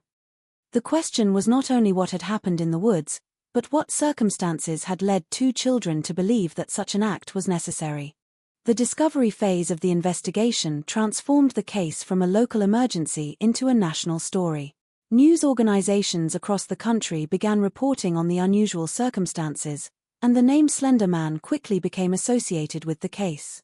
But behind the public fascination was a much more serious reality. A child had survived a violent attack. Two other children were facing accusations of a serious crime. Families, investigators, and the community were searching for answers. And as detectives continued gathering evidence, they began uncovering the details that would eventually shape the legal battle ahead: the interviews, digital records, and psychological evaluations that would determine how the justice system understood one of the most unusual juvenile cases in recent memory. As investigators continued examining the evidence, the picture of what had happened began to become clearer. The case was no longer only about an injured child found near a wooded area. It was becoming an investigation into a sequence of decisions, conversations, and beliefs that had developed before that morning. One of the most important early discoveries was that the attack had not been carried out by an unknown person. The people investigators were looking for were not strangers who had appeared without explanation. They were two children who had been known to Peyton. That fact changed the entire direction of the investigation. Detectives began focusing on the relationship between the three girls and the events that had taken place before they entered the woods. They reviewed statements, examined available evidence, and worked to establish a timeline of the hours leading up to the attack. In criminal investigations, timelines are often among the most valuable tools. A timeline allows investigators to move beyond individual statements and compare different pieces of information. Where someone was, who they were with, and what they did during a specific period can reveal connections that are not immediately obvious. In this case, the timeline showed that the events developed over a period of time rather than happening in a single unexpected moment. Investigators also examined the statements made by Morgan Geezer and Anissa Weier after they were identified. Their accounts provided insight into their motivations and the beliefs they held at the time. They spoke about Slender Man, describing fears and ideas that investigators later recognized as central to understanding their state of mind. Those statements created a difficult challenge. Law enforcement officers are trained to determine facts, what happened, who was involved, and what evidence supports those conclusions. But this case required an additional level of examination. Investigators had to consider not only the actions that took place but also the psychological circumstances surrounding them.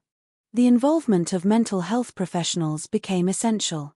Psychological evaluations later explored the girls' understanding of reality, their thought processes, and their individual backgrounds. Experts examined whether their beliefs reflected ordinary imagination, extreme fear, or symptoms of deeper psychiatric problems. This became especially significant in Morgan Geezer's case, as later evaluations identified serious mental health concerns. The court would eventually consider these findings when determining her level of criminal responsibility and the appropriate legal outcome. Meanwhile, investigators continued collecting evidence from multiple sources. Digital information became an important part of understanding the background of the case. Online activity, conversations, and references connected to Slender Man helped authorities examine how the fictional character had become part of the girls' thinking. However, experts later emphasized that online content alone did not explain the crime. The investigation pointed toward a combination of factors rather than a single cause.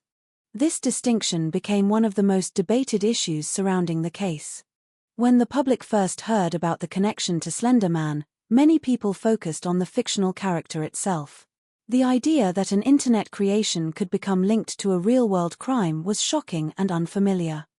But as more evidence became available, the case revealed a more complicated reality involving mental health, childhood development, and individual vulnerabilities. Investigators also had to consider the unique circumstances of working with juvenile suspects. Interviews involving children require careful procedures because young people may understand questions differently from adults, may be influenced by authority figures, and may have difficulty explaining complex thoughts or emotions. Every statement had to be evaluated within that context. As the investigation progressed, the focus gradually shifted from simply discovering what happened to preparing for the legal questions that would follow. Prosecutors would need to determine what charges were appropriate. Defense attorneys would examine issues of mental health and responsibility. Experts would later provide testimony about development, psychology, and decision-making. The evidence gathered during this early period would become the foundation for years of courtroom proceedings. But before the legal battle began, investigators still had to complete one of the most challenging tasks in any criminal case: separating the facts from the assumptions. The public had already begun forming opinions. Some saw the case as a warning about the internet. Others focused on questions of parenting or mental illness. But investigators had a narrower responsibility. Their job was to build a case based on evidence, not emotion. Through interviews, forensic examination, and careful reconstruction of events, they began assembling the story of what happened on May 31, 2014. That process would eventually lead to the next stage of the investigation, identifying the full scope of the suspect's involvement, examining possible explanations, and confronting the difficult question at the center of the case: how two children came to commit an act that would change all of their lives forever. Part 5C, The Discovery. As investigators moved deeper into the case, one of the most significant challenges was separating the public image of the crime from the evidence that emerged through the investigation. Almost immediately, the story attracted extraordinary attention. The involvement of children, the suburban setting, and the reference to an internet horror character created a narrative that spread quickly. But for detectives, the task was not to explain the case through the most shocking details. Their responsibility was to establish a factual account of what happened and why.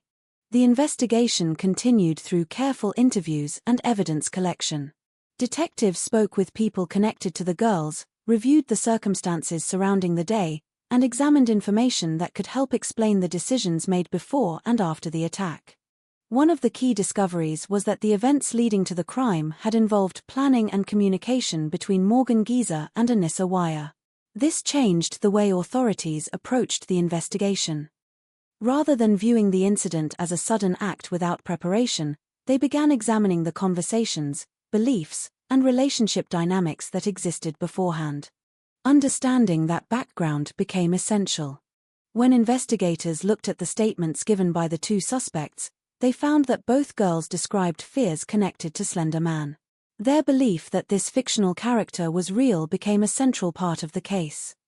However, investigators and later mental health experts did not view the character itself as the cause of the crime.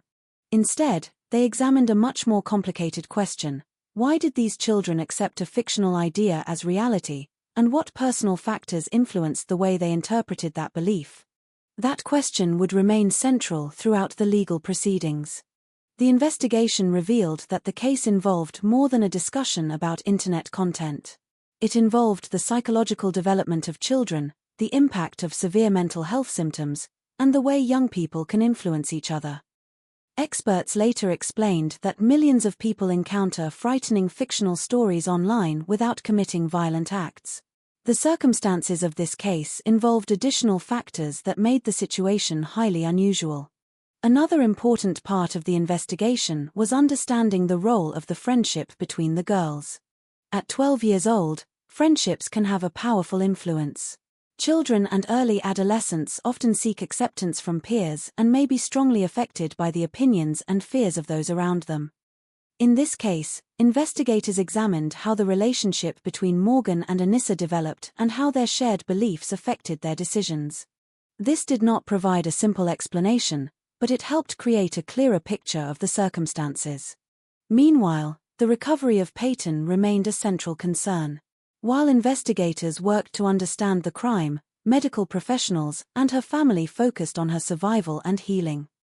The fact that she was able to provide information after the attack gave authorities an important perspective on the events, but her recovery remained separate from the legal questions that followed. The investigation also demonstrated the importance of evidence over speculation. Early public discussions often focused on theories about the internet, parenting, or fictional stories. But criminal investigations require a different approach. Detectives must rely on statements, records, physical evidence, and expert analysis. They must build conclusions that can withstand examination in court. Over time, the evidence collected during this phase would help prosecutors and defense attorneys prepare for the legal process ahead. It would influence decisions about charges, mental health evaluations, and the question of how the justice system should respond when the accused are children.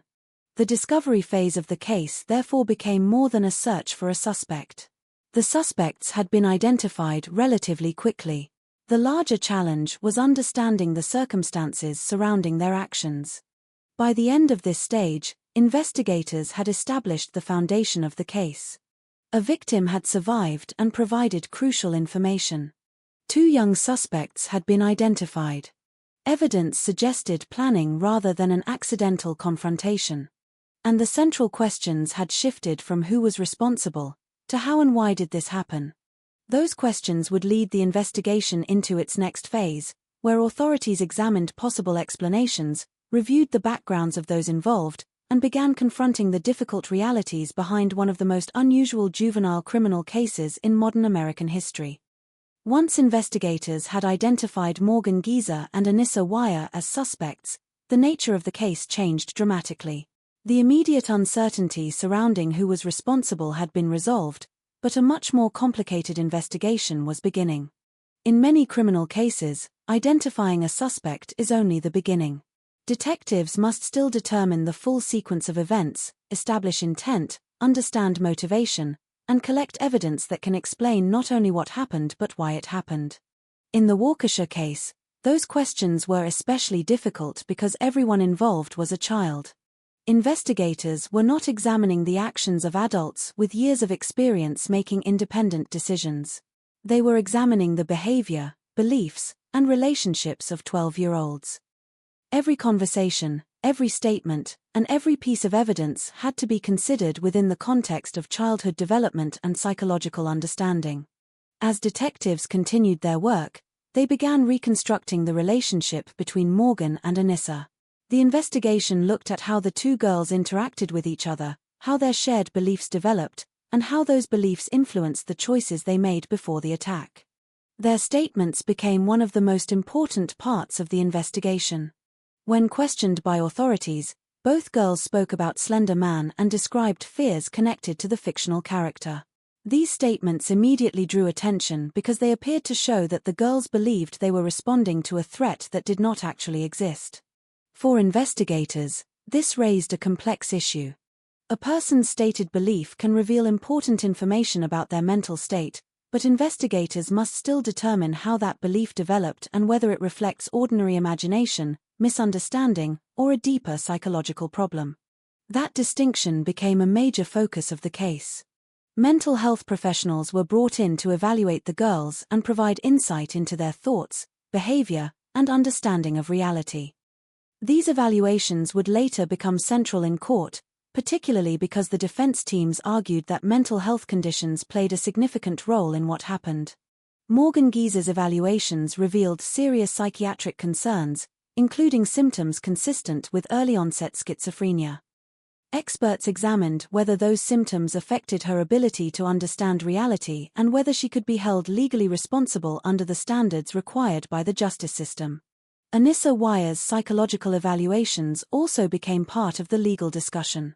Experts examined her role in the events, her beliefs at the time, and her level of understanding regarding her actions. The investigation therefore moved beyond a traditional search for motive. Instead of asking only, why did they do this? Authorities had to explore several connected questions. What did they believe was happening? How did those beliefs influence their decisions? What role did their relationship with each other play? And how should the justice system respond when severe allegations involve children? At the same time, investigators faced public pressure as media coverage expanded. The case quickly became a national story, and many people searched for a simple explanation. Some focused entirely on the internet character that had become associated with the incident. Others focused on questions about parenting, technology, or mental illness. But investigators understood that complicated cases rarely have simple answers. The evidence collected during the investigation pointed toward multiple contributing factors rather than one single cause. The fictional character of Slender Man was part of the story because it appeared in the suspect's beliefs, but it was not viewed by experts as an independent explanation for the crime. This distinction was important because it shaped how the case was understood in court. As detectives continued gathering information, they also examined the possibility of additional suspects or outside influences.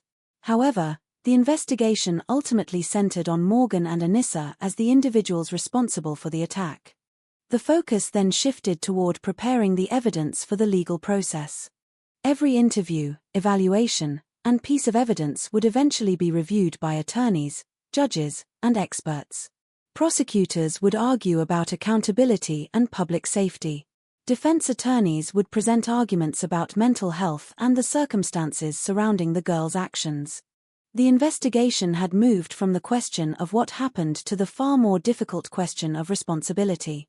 How should society respond when a serious crime is committed by children? How much weight should be given to mental illness? And how can justice recognize the harm done while also considering the age and psychological condition of those involved? Those questions would define the next stage of the case, as investigators, prosecutors, and defense teams prepared for one of the most closely watched juvenile criminal proceedings in recent American history. As the investigation continued, authorities began examining not only the actions of Morgan Geezer and Anissa Weier, but also the circumstances that shaped their understanding of what they were doing.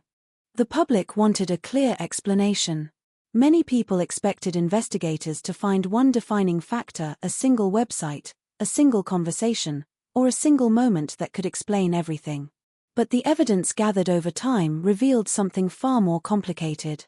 Criminal behavior, especially when involving children, is rarely the result of one isolated influence. Detectives and later court experts examined several areas of the girls' lives, including their personal histories, psychological conditions, friendship dynamics, and the ways they interacted with fictional material online.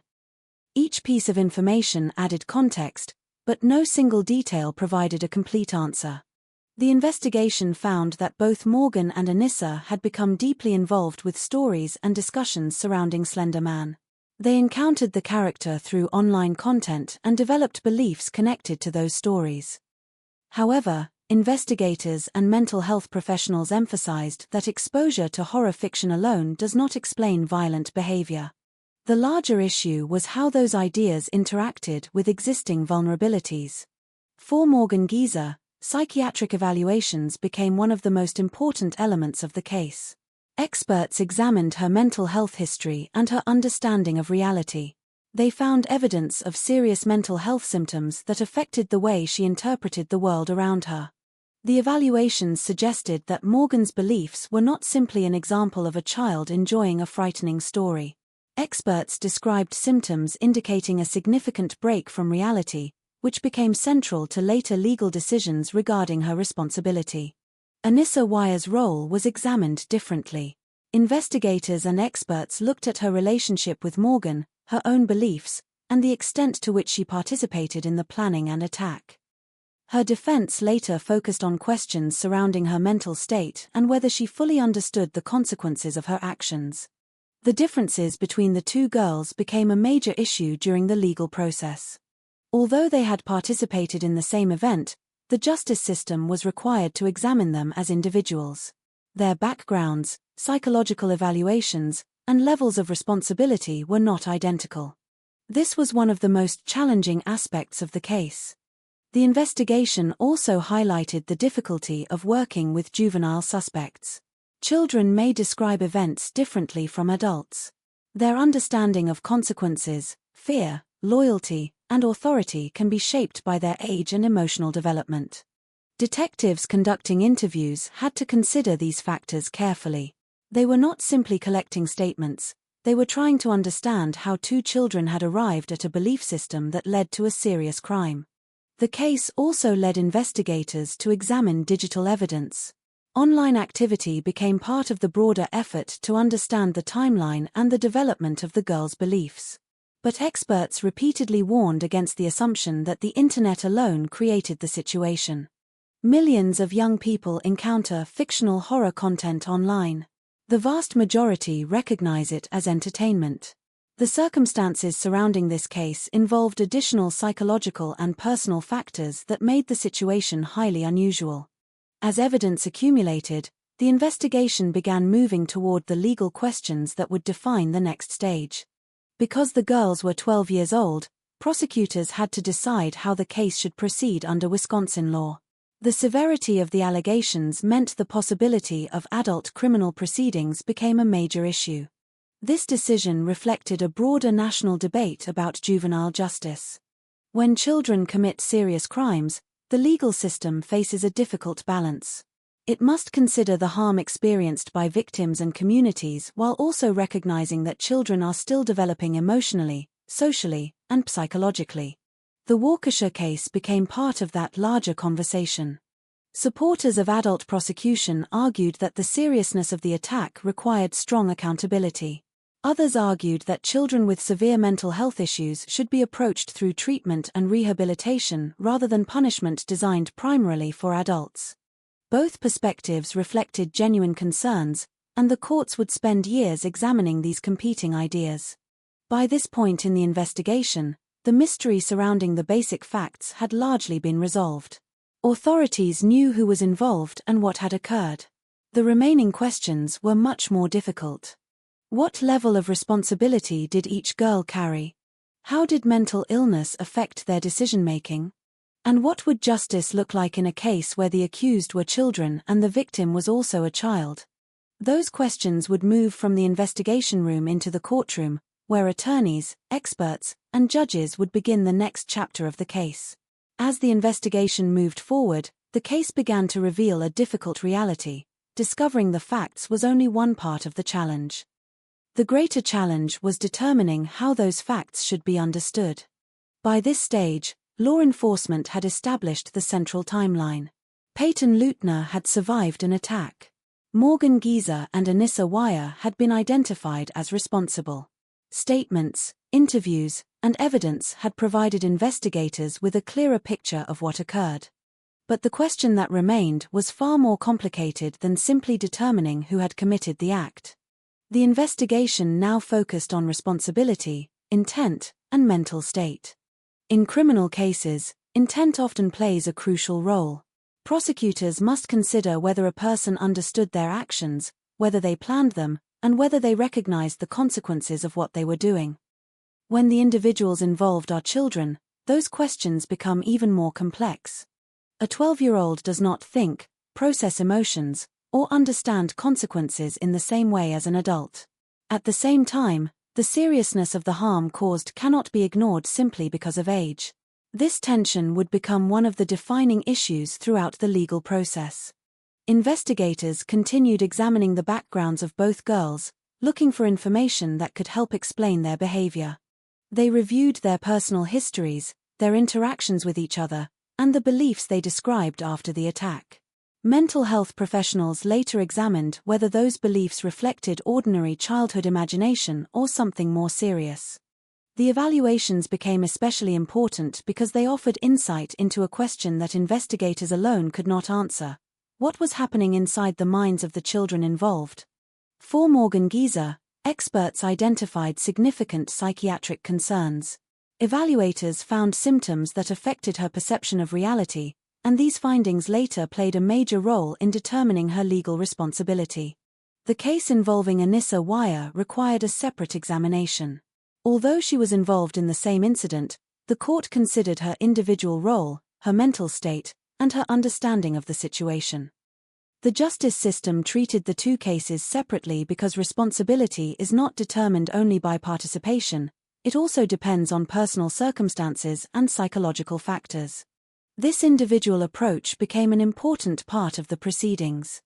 The investigation also brought attention to the role of friendship and influence. Experts studying adolescent behavior have long recognized that peer relationships can have a powerful impact during early teenage years. Young people may seek approval, follow the beliefs of close friends, or struggle to challenge ideas presented by someone they trust. However, experts also emphasized that influence alone does not explain criminal behavior. The circumstances of this case involved a combination of factors, including individual psychological vulnerabilities and the specific relationship between the two girls. As the investigation gained national attention, another challenge emerged: separating facts from public assumptions. Because of the unusual connection to Slender Man, many discussions focused heavily on internet culture. Some people argued that online horror stories were responsible. Others focused entirely on parenting or technology. But investigators and mental health professionals repeatedly stressed that complex behavior cannot be reduced to one outside influence. The evidence showed a much more complicated picture. The fictional character became part of the investigation because it appeared in the beliefs expressed by the suspects. However, experts did not conclude that a fictional story alone caused the crime. Instead, they examined how that fictional idea interacted with serious psychological issues and personal circumstances. This distinction became essential as the case moved toward trial. The investigation had answered many immediate questions, but it had also created new ones. The evidence was no longer simply being used to identify what happened. It was being used to determine how the justice system should respond. Should children accused of serious crimes be treated the same way as adults? How should courts consider mental illness in cases involving young defendants? Can accountability and rehabilitation exist together? These questions extended far beyond Waukesha. They reflected national debates about juvenile justice that had existed for decades. By the conclusion of the investigative phase, authorities had built a detailed foundation for the legal proceedings ahead. Evidence had been collected, psychological evaluations had been conducted, and the roles of those involved had been examined. The mystery surrounding the events themselves had largely been solved. The next battle would take place not in the investigation room, but in court, where prosecutors, defense attorneys, and experts would debate responsibility, mental health, and what justice should mean in a case unlike any other. The investigation into the Waukesha stabbing had already answered some of the most immediate questions. Authorities knew who was involved, what had happened, and where the attack had taken place. But identifying the people responsible was only the beginning. The next challenge was understanding the truth behind their actions. For investigators, the breakthrough did not come from a single dramatic discovery. It came through the gradual collection of information, statements, psychological evaluations, and evidence that allowed them to see the events from multiple perspectives. At the center of that breakthrough was the realization that this case could not be understood through a traditional criminal motive. There was no evidence of a typical conflict between the children involved. There was no history of an adult-style dispute, financial motive, or personal revenge. Instead, investigators uncovered a situation involving deeply held beliefs that did not match reality. The statements given by Morgan Geezer and Anissa Weier became a crucial part of understanding what had happened. Their descriptions of Slender Man and their fears surrounding the character revealed the way they had interpreted the world at that time. For investigators, these statements created as many questions as they answered. How had a fictional character become connected to a real-world decision? Why did these beliefs become powerful enough to influence their behavior? And what role did mental health play in shaping those beliefs? The answers required expertise beyond traditional police work. Psychiatrists and psychologists became central figures in the investigation and later court proceedings. Their role was not to decide guilt or innocence, but to help explain the psychological factors involved. Through evaluations, experts examined the girls' development, their thought processes, and their understanding of reality. These assessments provided important context that would eventually influence the legal outcomes. In Morgan Geezer's case, the evaluations revealed serious psychiatric concerns. Experts identified symptoms consistent with schizophrenia that affected her perception of reality. The findings suggested that her beliefs were not simply the result of enjoying frightening stories or engaging in childhood fantasy, but were connected to a deeper mental health condition. This became one of the most significant turning points in the case. The legal system was now faced with a difficult question: How should responsibility be determined when a child commits a serious act while experiencing severe mental health symptoms? For Anissa Weier, the examination focused on different questions. Experts considered her role, her own psychological state, and the extent to which she understood the consequences of her actions. Although both girls were involved in the same event, the court treated their situations individually. That distinction became essential. The investigation also challenged many assumptions about the influence of online content. When news of the case spread, many people immediately focused on Slender Man and the role of internet horror stories. The connection was unusual enough to attract worldwide attention. However, the deeper examination revealed that the fictional character was only one element within a much larger picture. Mental health professionals emphasized that millions of people encounter fictional horror content without committing acts of violence. The important issue was not the existence of a fictional story, but how certain individuals interpreted that story within the context of their own psychological experiences. This understanding changed the way the case was discussed. The public conversation began shifting away from a simple question, did a fictional character cause this? Toward more difficult questions about mental illness, childhood vulnerability, and the responsibilities of adults and institutions. As the case moved closer to trial, the biggest breakthrough was not a new piece of physical evidence or a hidden confession. It was the growing understanding that the investigation required two different forms of examination, one focused on the events themselves, and another focused on the minds of the people involved. The facts of what happened were increasingly clear. The attack had occurred. Peyton Leutner had survived. Morgan Gieser and Anissa Weier had been identified as the individuals responsible. But the legal system needed to answer a much harder question. What did those actions mean when they were carried out by children who described beliefs disconnected from reality? That question placed mental health evaluations at the center of the case. In most criminal investigations, detectives gather evidence and prosecutors present arguments about intent and responsibility. In this case, psychological experts became essential because the defendant's mental states were directly connected to the legal questions the court needed to consider. The evaluations were extensive. Experts examined interviews, personal histories, behavior patterns, and the statements the girls had made about their beliefs. They studied not only what the girls said, but also how they understood those statements themselves. The distinction was crucial. A person can describe a fictional story, enjoy frightening ideas, or participate in imaginative play without believing those things are real. The experts in this case examined whether that normal boundary between fiction and reality had been disrupted. For Morgan Gieser, the findings were significant. Mental health professionals concluded that she experienced severe psychiatric symptoms that affected her ability to distinguish reality from her beliefs.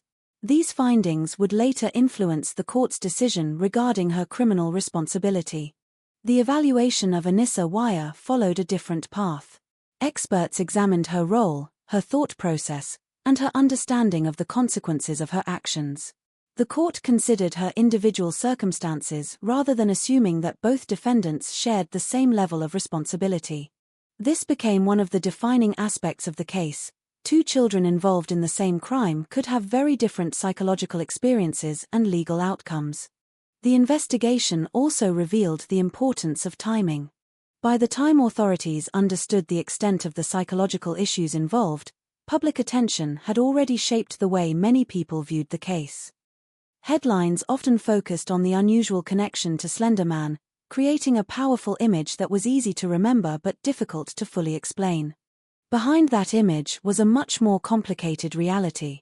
Experts repeatedly explained that fictional stories do not cause violence in a simple or predictable way.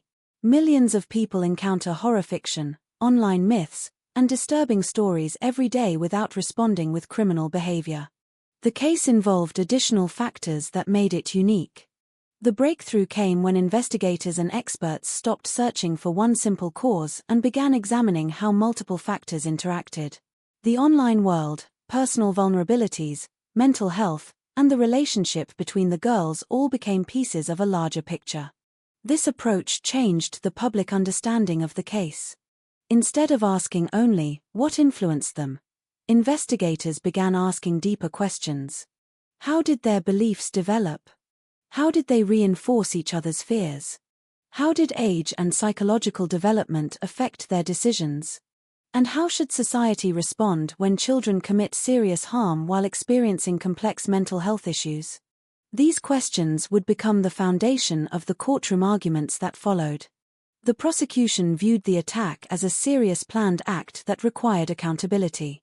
The defense teams argued that the mental conditions of the defendants were essential to understanding their actions and determining the appropriate response. The justice system was not simply deciding what punishment should follow a crime. It was confronting a broader question courts would have to weigh both sides. The justice system was not simply deciding what punishment should follow a crime. It was confronting a broader question about the purpose of justice itself. Is justice only about punishment? Or can it also include treatment, rehabilitation, and the possibility that children can change? The Waukesha case forced those questions into public view. By the time the investigation reached this stage, the central mystery was no longer who was responsible. That question had been answered. The true challenge was understanding responsibility. The breakthrough was recognizing that the case was not a story about a fictional character becoming real. It was a story about real people, real psychological struggles, and the difficult decisions that follow when tragedy involves children on both sides of the courtroom. The next chapter would move from investigation to justice, as prosecutors and defense attorneys prepared to present their arguments and the courts began deciding what accountability would look like. The breakthrough in the investigation was therefore not just discovering what happened in the woods. It was discovering the complexity behind why it happened. The case became an example of how criminal investigations sometimes require looking beyond actions and examining the human factors behind them. Facts could establish the timeline, but psychology helped explain the circumstances. As prosecutors and defense attorneys prepared for court, they now had a clearer picture of the evidence they would present. The prosecution would focus on accountability and the seriousness of the crime. The defense would focus on the mental states of the defendants and the factors that influenced their decisions. The investigation had reached its most important conclusion. This was not a case with a simple explanation. It was a case where crime, childhood, mental health, and the modern digital world intersected in an unprecedented way. And the next stage would determine how the justice system responded. The courtroom would become the place where those competing ideas, responsibility, treatment, punishment, and rehabilitation would be examined in front of the public.